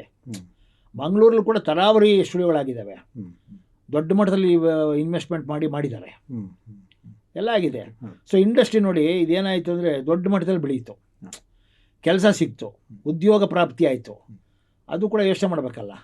ಮೊದಲೇನಾಗೋದು ಅಂದರೆ ದೊಡ್ಡ ಒಂದಷ್ಟು ಸಿನಿಮಾಗಳು, ಲಿಮಿಟೆಡ್ ಸಿನಿಮಾಗಳು ಬರೋದು, ಅದಕ್ಕೆ ಅವ್ರದ್ದೇ ಆದಂಥ ಇವರು ಇರೋದು ತಾಂತ್ರಿಕ ವರ್ಗ, ಅವ್ರು ಮಾಡಿಬಿಡೋರು, ಬೇರೆಯವ್ರಿಗೆಲ್ಲ ಅವಕಾಶ ಸಿಗ್ತಿರ್ಲಿಲ್ಲ. ಅಲ್ಲಿ ಟ್ರೈನಿಂಗ್ ತೊಗೊಂಡವ್ರು ಮತ್ತೆ ಎಲ್ಲಿ ಹೋಗೋದು? ಈಗ ಈ ಸಣ್ಣ ಪುಟ್ಟ ಸಿನಿಮಾಗಳಾಗಿರೋದ್ರಿಂದ ಕ್ಯಾಮ್ರಾಗಳು ಹೋಗ್ತವೆ, ಆಮೇಲೆ ಯೂನಿಟ್ಗಳು ಹೋಗ್ತವೆ, ಯೂನಿಟಲ್ಲಿ ಕೆಲಸ ಮಾಡೋ ಹುಡುಗರು ಕೆಲಸ ಸಿಗುತ್ತೆ, ಟೆಕ್ನಿಷಿಯನ್ಸ್ ಕೆಲಸ ಸಿಗುತ್ತೆ. ಇದೆಲ್ಲ ಭಾಳ ಆಗಿದೆ. ಇದು ಸರಳ ಮಾಡಿದ್ದಕ್ಕೆ ಸರಳ. ಆಮೇಲೆ ಡಬ್ಬಿಂಗ್ ಕೂಡ ಇದು ಈ ಕಾಂಟ್ರಿಬ್ಯೂಷನ್ ಇದೆ. ಈ ಶೂಟಿಂಗ್ ಪರ್ಪಸ್ ಇಲ್ಲದೆ ಇರ್ಬೋದು, ಬಟ್ ಸ್ಟುಡಿಯೋಗಳ ಕೆಲಸ ನಡೆಯುತ್ತೆ, ಸಿಕ್ಕಾಪಟ್ಟೆ ನಡೀತದೆ. ಈಗ ಡಬ್ಬಿಂಗ್ ನಡೀತಾನೆ ಇರ್ತದೆ, ಒಂದಲ್ಲ ಒಂದರಲ್ಲಿ ನೀವು ಒಂದು ಡಬ್ಬಿಂಗ್ ಸಿನಿಮಾದ ಯಾವುದೋ ಒಂದು ನಡೀತಾನೆ ಇರ್ತದೆ. ಆರ್ಟಿಸ್ಟ್ಗಳಿಗೂ ಕೂಡ ಯಾವುದು ಹೊಸ ಆರ್ಟಿಸ್ಟ್ಗಳು ಬಂದಿದ್ದಾರೆ, ಒಳ್ಳೊಳ್ಳೆ ಚಾಲೆಂಜಿಂಗ್ ವಾಯ್ಸ್ಗಳಿದ್ದಾವೆ, ಅವ್ರು ಚೆನ್ನಾಗಿ ಡಬ್ ಮಾಡಿಕೊಡ್ತಾರೆ. ಈಗ ಜೊತೆಗೆ ಆ್ಯಕ್ಟ್ ಮಾಡೋ ಆರ್ಟಿಸ್ಟ್ಗಳಿಗೂ ಶೂಟಿಂಗ್ ಇಲ್ಲದೆ ಇರೋ ಸಮಯದಲ್ಲಿ ಡಬ್ಬಿಂಗನ್ನು ಕೂಡ ಮಾಡ್ತಾರೆ, ಅವರ ಸಂಪಾದನೆ ಆಗುತ್ತೆ ಒಂದಷ್ಟು. ಸೊ ಹೀಗಾಗಿ ಅವ್ರಿಗೆ ಈ ಡಬ್ಬಿಂಗಕ್ಕೂ ಮತ್ತು ನಮ್ಮ ವಾಣಿಜ್ಯ ಮಂಡಳಿ ಮಾಡಿದ್ದಕ್ಕೂ ಎಲ್ಲ ಏನಾಗಿದೆ ಅಂದರೆ ಇಂಡಸ್ಟ್ರಿ ಭಾಳ ದೊಡ್ಡ ಮಟ್ಟದಲ್ಲಿ ಬೆಳ್ಕೊಂಡಿದೆ. ಸೊ ಸಮಗ್ರ ಚಲನಚಿತ್ರ ವಾಣಿಜ್ಯ ಸಂಸ್ಥೆ ಅದು ಕೃಷ್ಣಮೂರ್ತಿಯವರು ಸ್ಥಾಪಿಸಿರುವಂತಹ ಸಂಸ್ಥೆ. ಇಲ್ಲಿ ಯಾವುದೇ ಸಿನಿಮಾಗಳ ಹೊಸ ಸಿನಿಮಾ ನೀವು ಮಾಡಬೇಕು ಅಂದರೆ ಅದರ ಟೈಟಲ್ ರಿಜಿಸ್ಟ್ರೇಷನ್ನು ಜೊತೆಗೆ ಸೆನ್ಸರಿಗೆ ಬೇಕಾಗಿರುವಂಥ ಎಲ್ಲ ದಾಖಲಾತಿಗಳನ್ನು ಕೂಡ ಅದಕ್ಕೆ ಏನೇನು ಬೇಕೋ ಅದೆಲ್ಲದನ್ನು ಇಲ್ಲಿ ಈ ಸಂಸ್ಥೆ ಮೂಲಕ ಮಾಡಿಕೊಡ್ತಾರೆ. ಅದ್ರ ಜೊತೆಗೆ ನಾನು ನೋಡಿದಾಗೆ ಕೃಷ್ಣಮೂರ್ತಿಯವರು ಹೊಸ ಸಿನಿಮಾ ಮಾಡೋರಿಗೆ ಯಾವ ರೀತಿಯ ಕನ್ಸಲ್ಟೇಷನ್ ಬೇಕು, ಈಗ ಅವರು ಇಷ್ಟೊತ್ತು ಮಾತಾಡಿರೋದನ್ನು ಹಲವಾರು ಜನ ಕೇಳಿರ್ತೀರ, ಅವರಿಗೆ ಅಷ್ಟು ವರ್ಷಗಳ ಸಿನಿಮಾ ನಿರ್ಮಾಣದ್ದು ಹಾಗೂ ಡಿಸ್ಟ್ರಿಬ್ಯೂಷನ್ದು ಎಲ್ಲ ಅನುಭವಗಳಿರೋದ್ರಿಂದ ಅವರಿಂದ ಸಾಕಷ್ಟು ಕನ್ಸಲ್ಟೇಷನ್ ಸಿಗುತ್ತೆ. ಹೊಸ ಸಿನಿಮಾ ಯಾವ ರೀತಿ ಹೆಜ್ಜೆ ಇಡಬೇಕು, ಯಾಕೆಂದರೆ ಹೊಸೊಬ್ಬರಿಗೆ ಸಿನಿಮಾ ಮಾಡೋಕ್ಕೆ ಬಂದಾಗ ಎಷ್ಟೋ ಅವರಿಗೆ ಗೊತ್ತಿರೋದಿಲ್ಲ, ಸ್ವಲ್ಪ ತಪ್ಪು ಹೆಜ್ಜೆಗಳು ಇಡೋವಂಥ ಸಾಧ್ಯತೆಗಳಿರುತ್ತೆ. ಅದಕ್ಕೆ ಬೇಕಾದ ಕನ್ಸಲ್ಟೇಷನ್ ಕೂಡ ಈ ಸಂಸ್ಥೆಯಿಂದ ದೊರೆಯುತ್ತೆ. ಸೊ ಖಂಡಿತ ಗಾಂಧಿನಗರದಲ್ಲಿ ಆಫೀಸ್ ಕೂಡ ಇದೆ, ಅದನ್ನು ನೀವು ಅಪ್ರೋಚ್ ಮಾಡ್ಬೋದು ಕೃಷ್ಣಮೂರ್ತಿಯವ್ರನ್ನ. ಸಿನಿಮಾ ರಿಜಿಸ್ಟ್ರೇಷನ್ ಹಾಗೆ ಸೆನ್ಸರಿಗೆ ಬೇಕಾಗಿರೋ ಎಲ್ಲ ಕೆಲಸಗಳನ್ನು ಈ ಸಂಸ್ಥೆಯಿಂದ ಮಾಡಿಕೊಡ್ತಾರೆ. ಸರ್, ನೀವೊಂದು ಒಳ್ಳೆ ಮಾತು ಹೇಳಿದ್ರಿ, ಅಂದರೆ ಡಬ್ಬಿಂಗ್ ಆಗಲಿ ಅಥವಾ ಈ ರೀತಿ ಸಂಸ್ಥೆಗಳು ಹುಟ್ಟೋದ್ರಿಂದ ಒಟ್ಟಾರೆ ಮಾರುಕಟ್ಟೆ ಬೆಳೆಯುತ್ತೆ ಅಂತ. ಅದರಲ್ಲೂ ಡಬ್ಬಿಂಗ್ ನೀವೇ ಹೇಳಿದಾಗೆ ಈಗ ನನ್ನ ಹತ್ರ ಸುಮಾರು ಒಂದು 5 ಕೋಟಿ 10 ಕೋಟಿ ದುಡ್ಡಿದೆ ಅಂದರೆ ನಾನೊಂದು ದೊಡ್ಡ ಸ್ಟಾರ್ನ, ನಾನೊಬ್ಬ ನಿರ್ಮಾಪಕ ಆಗಬೇಕು ಅಂತ ಚಿತ್ರರಂಗಕ್ಕೆ ಬಂದಾಗ 5 ಕೋಟಿನ 10 ಕೋಟಿನ ದುಡ್ಡಿದ್ದಾಗ ಅದಕ್ಕೆ ಹೊಂದುವಂಥ ಸ್ಟಾರನ್ನು ಹಾಕಿ ಒಂದು ಕನ್ನಡ ಚಿತ್ರವನ್ನು ನೇರವಾಗಿ ಬಿಡುಗಡೆ ಮಾಡ್ಬೋದು. ಮತ್ತು ಅದರ ಸಾಧ್ಯತೆ ಸಾಧಕ ಬಾಧಕಗಳು ಬೇರೆ ಇರುತ್ತೆ. ಅದೇ ನನ್ನ ಹತ್ರ ಬರೀ ಒಂದು 50 ಲಕ್ಷ ದುಡ್ಡಿದೆ ಅಂದಾಗ, ಆದರೂ ಒಂದು ಒಳ್ಳೆ ಸಿನಿಮಾ ನನಗೆ ಬೇಕು ಅಂದಾಗ ಡಬ್ಬಿಂಗ್ ಅನ್ನೋದು ಖಂಡಿತವಾಗೂ ಒಂದು ಒಳ್ಳೆ ಆಯ್ಕೆ ಆಗುತ್ತೆ. ಯಾಕಂದರೆ ಅದೇ ಕ್ವಾಲಿಟಿ ಸಿನಿಮಾ, ಅಂದರೆ ಇಲ್ಲಿ 5 ಕೋಟಿ ಅಥವಾ 10 ಕೋಟಿ ಹಾಕಿದಾಗ ಸಿಗುವಂಥ ಕ್ವಾಲಿಟಿ ಸಿನಿಮಾನೇ, ಗುಣಮಟ್ಟದ ಸಿನಿಮಾನೇ 50 ಲಕ್ಷದಲ್ಲಿ ನನಗೆ ಡಬ್ಬಿಂಗ್ ಮೂಲಕ ಸಿಗುತ್ತೆ. ಅದನ್ನು ನಾನು ರಿಲೀಸ್ ಮಾಡಿ ಅದಕ್ಕೆ ತಕ್ಕ ಹಾಗೆ ಒಂದಷ್ಟು ರಿಟರ್ನ್ಸನ್ನು ಪಡ್ಕೋಬೋದು. ಸೊ ಇದೊಂದು ನಿರ್ಮಾಪಕರಿಗೆ ಆಯ್ಕೆ. ಯಾಕಂದರೆ ಪ್ರತಿ ಸಲ ನಾನು 10 ಕೋಟಿ ಹಾಕಿ ಸಿನಿಮಾ ಮಾಡೋದಕ್ಕಾಗಲ್ಲ. ಯಾವುದೋ ಒಂದು ಎಕ್ಸ್ಪೆರಿಮೆಂಟ್ ಮಾಡ್ತೀನಿ, ಒಂದು 50 ಲಕ್ಷದಲ್ಲಿ ಸಿನಿಮಾ ತಂದುಬಿಟ್ಟು ಡಬ್ ಮಾಡಿ ರಿಲೀಸ್ ಮಾಡ್ತೀನಿ, ನನಗೆ ಅದೊಂದು 50-60 ಲಕ್ಷದಲ್ಲಿ ಮುಗಿದೋಗುತ್ತೆ, ಅಥವಾ 1 ಕೋಟಿಲಿ ಮುಗಿದೋಗುತ್ತೆ. ಒಂದಷ್ಟು ಅದರಲ್ಲಿ ಅದಕ್ಕೆ ತಕ್ಕಾಗಿ ನನಗೆ ರಿಟರ್ನ್ಸ್ ಬರುತ್ತೆ ಅನ್ನೋ ಒಂದು ವ್ಯವಹಾರ ಮಾಡಬೇಕು, ಸಿನಿಮಾ ರಂಗದಲ್ಲೇ ಉಳ್ಕೊಬೇಕು, ಇಲ್ಲೇ ನಾನು ನಿರ್ಮಾಣದ ಕೆಲಸಗಳನ್ನು ಮುಂದುವರಿಸಬೇಕು ಅನ್ನೋರಿಗೆ ಇದೊಂದು ಒಳ್ಳೆ ಆಯ್ಕೆ ಅಂತ ನೀವು ಹೇಳಿದ್ರಿ. ಸೊ ಇದ್ರ ಬಗ್ಗೆ ನೀವು ಎಲಾಬೊರೇಟ್ ಮಾಡೋದಾದರೆ? ಅಲ್ಲ, ಖಂಡಿತವಾಗ್ಲೂ ಒಳ್ಳೆ ಆಯ್ಕೆ. ನಾನು ಇವಾಗಲೂ ಕೂಡ ಭಾಳ ಜನ ರಿಕಮೆಂಡ್ ಮಾಡ್ತೀನಿ. ಈಗ ನಮ್ಮಲ್ಲಿ ಭಾಳ ಜನ ಹೊಸ್ದಾಗಿ ಬರ್ತಾರಲ್ಲ ಸಿನಿಮಾ ಮಾಡೋಕ್ಕೆ, ನಾನು ಅವ್ರಿಗೆ ಹೇಳ್ತೀನಿ, ನೀವು ಯಾಕೆ ಒಂದು ಡಬ್ಬಿಂಗ್ ಸಿನಿಮಾ ಟ್ರೈ ಮಾಡಬಾರ್ದು, ಮಾಡಿ ನೀವೊಂದು, ಯಾಕೆ ಅಟ್ಲೀಸ್ಟ್ OTT ಸಿಗುತ್ತೆ ನಿಮಗೆ. ಆಮೇಲೆ ಎಲ್ಲ ಹೇಳ್ತೀನಿ ನಾನು. ಆಮೇಲೆ ಇಷ್ಟು ನೀವು ದೊಡ್ಡ ಮಟ್ಟದಲ್ಲಿ ಬಂಡವಾಳ ಹಾಕಬೇಕಾದ ಅವಶ್ಯಕತೆ ಇರಲ್ಲ, ಮಾಡಿ ಅಂತೇಳಿ. ಈಗೇನಾಗಿದೆ ಅಂದರೆ ಎಲ್ಲ ದೊಡ್ಡ ಸಿನಿಮಾಗಳು ಏನು ಬರ್ತಾ ಇದೆಯಲ್ಲ, ದೊಡ್ಡದೇನು ಎಲ್ಲ ಸಿನಿಮಾಗಳು ಕೂಡ ಪರಭಾಷೆಯಿಂದ ಬರೋ ಸಿನಿಮಾಗಳು ಅವರೇ ನಿರ್ಮಾಪಕರೇ ಡಬ್ ಮಾಡಿ ಹಾಕ್ಬಿಡ್ತಾರೆ. ಈಗ ಜೊತೆಲೇ ಮಾಡಿಬಿಡ್ತಾರೆ. ಈಗೇನಾಗಿದೆ ಅಂದರೆ ನಮ್ಗೆ ಅವಕಾಶನೇ ಕೊಡ್ತಾ ಇಲ್ಲ ಅವರು. ಹಿಂದೆ ಯಾವ ಹಳೆಗಿಳೆ ಸಿನಿಮಾ ಸಿಕ್ಕರೆ ಮಾತ್ರ ಮಾಡ್ಕೋಬೇಕು ನಾವು, ಹೊಸ ಸಿನಿಮಾಗಳಿಗೆ ಅವಕಾಶನೇ ಇಲ್ಲ. ಎಲ್ಲೋ ಒಂದೊಂದು ಸಿನಿಮಾ ಮಾಡಲ್ಲ ಅಷ್ಟೇ. ಈಗ ನಾನು ನೋಡ್ತಾ ಇದ್ದೀನಿ ಎಲ್ಲ ಸಿನಿಮಾ ಡಬ್ಬಿಂಗ್ ಆಗಿರುತ್ತೆ. ಥಿಯೇಟ್ರಿಗೆ ಬರುತ್ತೋ ಬರಲ್ವೋ ಅದು ಇಮ್ಮೆಟೀರಿಯಲ್, ಬಟ್ ನೀವು OTTಲಿ ಮಾತ್ರ ಡಬ್ಬಿಂಗ್ ಪಿಕ್ಚರ್ಗಳಿರ್ತವೆ, ಅದೇ ಸಿನಿಮಾ ಡಬ್ಬಿಂಗ್ ಇರ್ತದೆ. ಅಂದರೆ ಅದರಲ್ಲಿ ಹೆಚ್ಚಿನ OTTಗೆ ಅಂತ ಆಗ್ತಾ ಇದೆ, ಅದನ್ನು ಸಿನಿಮಾ ಥಿಯೇಟ್ರಿಕಲ್ ಡಿಸ್ಟ್ರಿಬ್ಯೂಷನಿಗೂ ಕೂಡ ನಾವು ಆರಿಸ್ಕೊಬೋದು ಅನ್ನೋದು ಒಂದು ಆಯ್ಕೆ. ಅಂದರೆ ಯಾವುದೋ ಒಂದು ದೊಡ್ಡ ತಮಿಳು ಅಥವಾ ತೆಲುಗು ಸಿನಿಮಾ ರಿಲೀಸ್ ಆಗುತ್ತೆ, ಬಟ್ ಕನ್ನಡದಲ್ಲಿ ಡಬ್ ಆಗಿರುತ್ತೆ. ಎಷ್ಟೋ ಸಲ ಅದು ಕನ್ನಡದಲ್ಲಿ ರಿಲೀಸ್ ಆಗೋ ಸಾಧ್ಯತೆ ಕಡಿಮೆ ಇರುತ್ತೆ. ಸೊ ನಮ್ಮಲ್ಲಿ ಆಸಕ್ತಿ ಇರೋರು ಅದನ್ನು ಕನ್ನಡ ವರ್ಷನ್ನ ತೊಗೊಂಡು ಇಲ್ಲಿ ಡಿಸ್ಟ್ರಿಬ್ಯೂಟ್ ಮಾಡಿ, ಅಥವಾ ಅದು ಡಬ್ ಆಗಿಲ್ಲ ಅಂದರೆ ಅದನ್ನು ಡಬ್ ಮಾಡಿ ಡಿಸ್ಟ್ರಿಬ್ಯೂಟ್ ಮಾಡಿ ಅದರಿಂದ ಒಂದು ಒಳ್ಳೆ ರೆವಿನ್ಯೂನ ಪಡಿಬೋದು ಅನ್ನೋದು. ಹೌದು, ನೀವು ಡಬ್ಬಿಂಗ್ ವರ್ಷನ್ನು ಕೂಡ ಈಗ ಒಳ್ಳೆ ಮಾರ್ಕೆಟಿಂಗ್ ಮಾಡೋ ಶಕ್ತಿ ಇದ್ರೆ ಮಾಡ್ಬೋದು. ಹ್ಮ್. ಅದು ಒಳ್ಳೆ ಇದೇನೆ. ಈಗ ನೀವು ನಿಮ್ಮ ಕನ್ನಡ ಪ್ರದೇಶಗಳಲ್ಲಿ ಅದು ಚೆನ್ನಾಗೇ ಹೋಗ್ಬೇಕು ಸಿನಿಮಾ. ಹ್ಮ್. ಈಗ ನಿಮಗೆ ಗೊತ್ತಿಲ್ದಿರೋ ಭಾಷೆ ಸಿನಿಮಾ ನೋಡಿ ಏನು ಆನಂದ ಪಡ್ತೀರಿ? ಹೌದು. ನಿಮಗೆ ಗೊತ್ತಿರೋ ಭಾಷೆನಲ್ಲಿ ನೋಡಿದ್ರೆ ನಿಮಗೆ ಸಿನಿಮಾ ಏನು ಅವ್ರು ಏನು ಮಾತಾಡಿದ್ರು ನಿಮ್ಗೆ ಏನೋ ಒಂದು ಇದು ಸಿಗುತ್ತೆ. ಅದು ಮಾಡ್ಬೋದು, ಅದೇನು ದೊಡ್ಡ ವಿಷಯ ಅಲ್ಲ, ಮಾಡಬೇಕು. ಅದು ಆ್ಯಕ್ಚುಲಿ ಬರಬೇಕು. ಬಟ್ ಏನಾಗಿದೆ ಅಂದರೆ ಕೆಲವರು ವಿಪರೀತವಾದ ಹಣದ ಕೇಳ್ತಾರೆ ಅಂತನೋ ಏನೋ ಹೆದರ್ತಾರೆ ಹೋಗೋಕ್ಕೆ. ಬಟ್ ಅದು ಇತ್ತೀಚೆಗೆ ಸ್ವಲ್ಪ ಈ ಗಾಂಧಿನಗರದಲ್ಲಿ ಒಂದು 2-3 ಡಿಸ್ಟ್ರಿಬ್ಯೂಟರ್ಸ್ಗಳು ಮಾಡ್ತಾ ಇದ್ದಾರೆ ಆಲ್ರೆಡಿ. ದೊಡ್ಡ ದೊಡ್ಡ ಡಿಸ್ಟ್ರಿಬ್ಯೂಟರ್ಸ್ ಅವರು ಇರೋರೇ ಭಾಳ ಕಮ್ಮಿ, ಅದ್ರಲ್ಲಿ 1-2 ಇದ್ದಾರೆ, ಅವ್ರು ಮಾಡ್ತಾ ಇದ್ದಾರೆ. ಅವ್ರು ಈಗ ಒರಿಜಿನಲ್ ಜೊತೆಗೆ ಕನ್ನಡನೂ ಡಬ್ ರಿಲೀಸ್ ಮಾಡ್ತಿದ್ದಾರೆ. ಅದು ನಡೀತಾ ಇದೆ. ಬಟ್ ಇನ್ನು ಸ್ವಲ್ಪ ವರ್ಷಗಳ ಕಾಲ ಶ್ರಮ ಬಿದ್ದರೆ ಅದು ಆಗುತ್ತೆ. ಅದು ಒಂದು ದೊಡ್ಡ ಮಟ್ಟದಲ್ಲಿ ಆಗುತ್ತೆ. ಕನ್ನಡಕ್ಕೂ ಒಂದು ಮಾರ್ಕೆಟ್ ಬರುತ್ತೆ. ಆಮೇಲೆ ಅದು ಆ ನಿರ್ಮಾಪಕನ ಕೂಡ ಏನಾಗುತ್ತೆ, ಕನ್ನಡ ವರ್ಷನ್ನಿಂದನೂ ರೆವಿನ್ಯೂ ಬರುತ್ತೆ, ಒರಿಜಿನಲ್ ವರ್ಷನ್ ರೆವಿನ್ಯೂ ಅದರಲ್ಲೂ ರೆವಿನ್ಯೂ ಬರ್ತದೆ. ಸೊ ಅವನಿಗೆ ರೆವಿನ್ಯೂ ಜಾಸ್ತಿ ಆಗುತ್ತೆ. ಈಗ ನಾವು ಕನ್ನಡದ ಸಿನಿಮಾಗಳನ್ನು ಕೂಡ ಬೇರೆ ಬೇರೆ ಭಾಷೆಗಳಿಗೆ ಡಬ್ ಮಾಡ್ತಾ ಇದ್ದೀವಿ. ದೊಡ್ಡ ದೊಡ್ಡ ಕಲಾವಿದರ ಭಾಷೆ ಡಬ್ಗೆ ಆಗ್ತಾ ಇದೆ. ಆಮೇಲೆ ಈ ಸಣ್ಣ ಸಿನಿಮಾಗಳೆಲ್ಲ ಏನಾಗ್ತಿದೆ, ಹಿಂದಿಗೆ ಸಿಕ್ಕಾಪಟ್ಟೆ ಡಬ್ ಆಗುತ್ತೆ. ಯೂಟ್ಯೂಬ್ಗೆ ಅದಕ್ಕೆ ಇದಕ್ಕೆ ಹಾಕ್ಕೋತಾರೆ, ಎಲ್ಲ ಹಾಕ್ಕೊತಾರೆ. ಏನೋ ಒಂದಷ್ಟು ಅಲ್ಲಿ ರೆವಿನ್ಯೂ ಸಿಗ್ತಾ ಇದೆ. ಇದು ನಡೀತಾ ಇದೆ. ನಾನು ಹೇಳೋದು ದೊಡ್ಡ ದೊಡ್ಡ ಕಲಾವಿದರ ಸಿನಿಮಾ ಖಂಡಿತವಾಗಲೂ ಡಬ್ ಆಗಲೇಬೇಕು. ಬಟ್ ಈಗ ಮಾಡ್ತಾ ಇದ್ದಾರೆ, ಮಾಡದೇ ಇದ್ದರೆ ವೇಸ್ಟು, ಮಾಡಬೇಕು. ಕನ್ನಡ ಮನೋರಂಜನೆ ಉದ್ದಿಮೆಯಲ್ಲಿ ಈಗ ಡಬ್ಬಿಂಗ್ ಒಂದು ದೊಡ್ಡ ಮಟ್ಟಕ್ಕೆ ಬೆಳೆದಿದೆ. ಒಟ್ಟಾರೆಯಾಗಿ ಒಂದು ಮನೋರಂಜನೆ ವ್ಯಾಪ್ತಿಯನ್ನು ಹಿಗ್ಗಿಸ್ತಾ ಇದೆ. ಅದಕ್ಕೆ ಡಬ್ಬಿಂಗ್ನ ಕೊಡುಗೆ ನಿಜವಾಗ್ಲೂ ದೊಡ್ಡದೇ. ಅದನ್ನು ಶುರು ಮಾಡೋದಕ್ಕೆ ಮೊದಲು ಧೈರ್ಯ ಮಾಡಿದ್ದು ಮತ್ತು ಅದಕ್ಕೆ ಸಾಕಷ್ಟು ದೊಡ್ಡ ಸಾಹಸಗಳನ್ನು ಮಾಡಿದ್ದು ನೀವು. ಅದಕ್ಕೆ ನಮ್ಮ ಪರವಾಗಿ, ನಮ್ಮ ನವಿಲು ಎಂಟರ್ಟೈನ್ಮೆಂಟ್ ಪರವಾಗಿ ನಿಮಗೆ ಧನ್ಯವಾದಗಳನ್ನು ತಿಳಿಸ್ತೀನಿ. Thank you sir, thank you. So ಕೊನೆಯದಾಗಿ ಹೇಳೋದಾದರೆ ಈ ಒಂದು ಮಾತುಕತೆಗೆ ಎಲ್ಲ ಬೇರೆ ಬೇರೆ ಕನ್ನಡ ಚಳವಳಿಗಾರರು ಏನೇ ಆದ್ರೂ ನಮ್ಮ ನಾರಾಯಣ್ ಗೌಡರ ನೇತೃತ್ವದ ಕನ್ನಡ ಚಳವಳಿಗಾರರಿದ್ದಾರಲ್ಲ, ಅವರು ನಮಗೆ ಬೆಂಬಲವಾಗಿ ಕೊಟ್ಟರು, ತುಂಬ ಬೆಂಬಲವಾಗಿ ನಿಂತರು. ಅವರು ನಿಂತಿದ್ದು ಕೂಡ ಒಂದು ದೊಡ್ಡ ಅಸೆಟ್ಟೆ ನಮಗೆ. ಯಾಕೆಂದರೆ ನಮ್ಮನ್ನು ಎಲ್ಲ ವಿರೋಧ ಮಾಡೋರು, ಎಲ್ಲರೂ ನಮ್ಗೆ ಎದುರಿಸೋರೇ ಇದ್ದರು. ಅವರೊಬ್ಬರೇ ನಮ್ಮ ಜೊತೆ ನಿಂತು ನಾವಿದ್ದೀವಿ ಮಾಡಿರಿ ನೀವು, ನಾವು ನಿಮಗೆ ಪ್ರೊಡಕ್ಷನ್ ಕೊಡ್ತೀವಿ ಅಂತ ಹೇಳಿದವರು ಅವರು. ನಾವು ಅವ್ರಿಗೂ ಧನ್ಯವಾದ ಹೇಳಬೇಕು. ಆಮೇಲೆ ಇವತ್ತೇನು ನಿಮಗೆ ಇದು ನಡೆದಿದೆಯಲ್ಲ, ಇದರಲ್ಲಿ ಅವರ ಭಾಗತ್ವನೂ ಇದೆ. ಅವರನ್ನು ನಾವು ಸ್ಮರಿಸದೇ ಇದ್ದರೆ ಅದು ಭಾರಿ ತಪ್ಪಾಗತ್ತೆ. ಅವರು ಭಾಳ ದೊಡ್ಡ ಮಟ್ಟದಲ್ಲಿ ನಿಂತ್ಕೊಂಡ್ರು ನಮ್ಮ ಜೊತೆಯಲ್ಲಿ, ನಮಗೆ ಬೆಂಬಲವಾಗಿ ನಿಂತರು. ಅವರು ನಿಂತಿದ್ದಕ್ಕಾಗಿ ಏನಾಯ್ತು ಅಂದರೆ ಈ ಸಣ್ಣ ಪುಟ್ಟ ಚಳವಳಿಗಾರರು ಏನಿದ್ರಲ್ಲ, ಅವರು ಸ್ವಲ್ಪ ಹಿಂದಕ್ಕೆ ಹೋದರು. ಅದನ್ನು ನಾವು ಮರಿಬಾರ್ದು. ಅದ್ರಲ್ಲಿ ಈಗೇನು ನಾನು ಒಬ್ಬನೇ ಇದಲ್ಲ, ಅದಕ್ಕೆ ಪಾಲ್ದಾರ ಅಲ್ಲ. ಕನ್ನಡ ನಮ್ಮ ಗ್ರಾಹಕರ ಕೂಟ, ಬನವಾಸಿ ಬಳಗ, ನಾರಾಯಣ್ ಗೌಡರು ಕನ್ನಡ ರಕ್ಷಣಾ ವೇದಿಕೆ, ಇವೆಲ್ಲವೂ ಭಾಗಿಗಳೇ. ಎಲ್ಲ ಒಂದು ಏನಂತೀವಿ ನಾವು, ಎಲ್ಲರೂ ಸೇರಿ ಮಾಡಿದ್ದಕ್ಕಾಗಿ ಇದು ಈ ಮಟ್ಟಿಗೆ ಬಂದಿರೋದು. ಇದು ಯಾರೊಬ್ಬರ ನಾನೇ ಮಾಡಿದ್ದು, ನಾನೇ ಮಾಡಿದ್ದು, ನಂದೇ ಆಯಿತು ಅದೆಲ್ಲ ಇಲ್ಲ. ಅದು ಸಾಧ್ಯ ಇರಲಿಲ್ಲ. ಇಷ್ಟೊಂದೆಲ್ಲ ಚಾಲೆಂಜಸ್ ಇತ್ತು. ಎಲ್ಲರೂ ಸೇರಿದ್ದಕ್ಕೆ, ಎಲ್ಲರೂ ಕೈ ಜೋಡಿಸಿದ್ದಕ್ಕೆ, ಎಲ್ಲ ರೀತಿಯಲ್ಲೂ ಕೈ ಜೋಡಿಸಿದ್ದಕ್ಕೆ, ಬರೀ ಮಾತುಕತೆ ಬೆಂಬಲ ಅಲ್ಲ, ಎಲ್ಲ ರೀತಿಯಲ್ಲೂ ಕೈ ಜೋಡಿಸಿದ್ದಕ್ಕೆ ಈ ಪರಿಸ್ಥಿತಿ ಬಂದಿದೆ. ಈ ಬಗ್ಗೆ ಏನಾದರೂ ಚಾಲ್ತಿಗೆ ಬಂದ್ಬಿಡ್ತು, ಈಗ ಇನ್ನು ಮುಂದೆ ಯಾವ ಪ್ರಾಬ್ಲಮ್ ಇರೋಲ್ಲ. ಇದು ಇನ್ನು ಮುಂದೆ ನಡ್ಕೊಂಡು ಹೋಗುತ್ತೆ, ಇನ್ನೂ ವೇಗೋತ್ಕರ್ಷ ಜಾಸ್ತಿ ಆಗುತ್ತೆ, ದೊಡ್ಡ ಮಟ್ಟಕ್ಕೆ ಹೋಗುತ್ತೆ. ಮುಂದಿನ ಜನಾಂಗ ಎಲ್ಲ ಸಿನಿಮಾಗಳು ಕನ್ನಡದಲ್ಲಿ ನೋಡ್ತಾರೆ. ಇನ್ನೂ ಸ್ವಲ್ಪ ಇದಿದೆ ಜನಗಳ ಮನಸ್ಸಲ್ಲಿ, ಒರಿಜಿನಲ್ ಲ್ಯಾಂಗ್ವೇಜಲ್ಲೇ ನೋಡಬೇಕು ಹಾಗೆ ಅಂತ, ಅದೆಲ್ಲ ಒಟ್ಟೋಗುತ್ತೆ, ನಿಧಾನವಾಗಿ ಹೋಗುತ್ತೆ.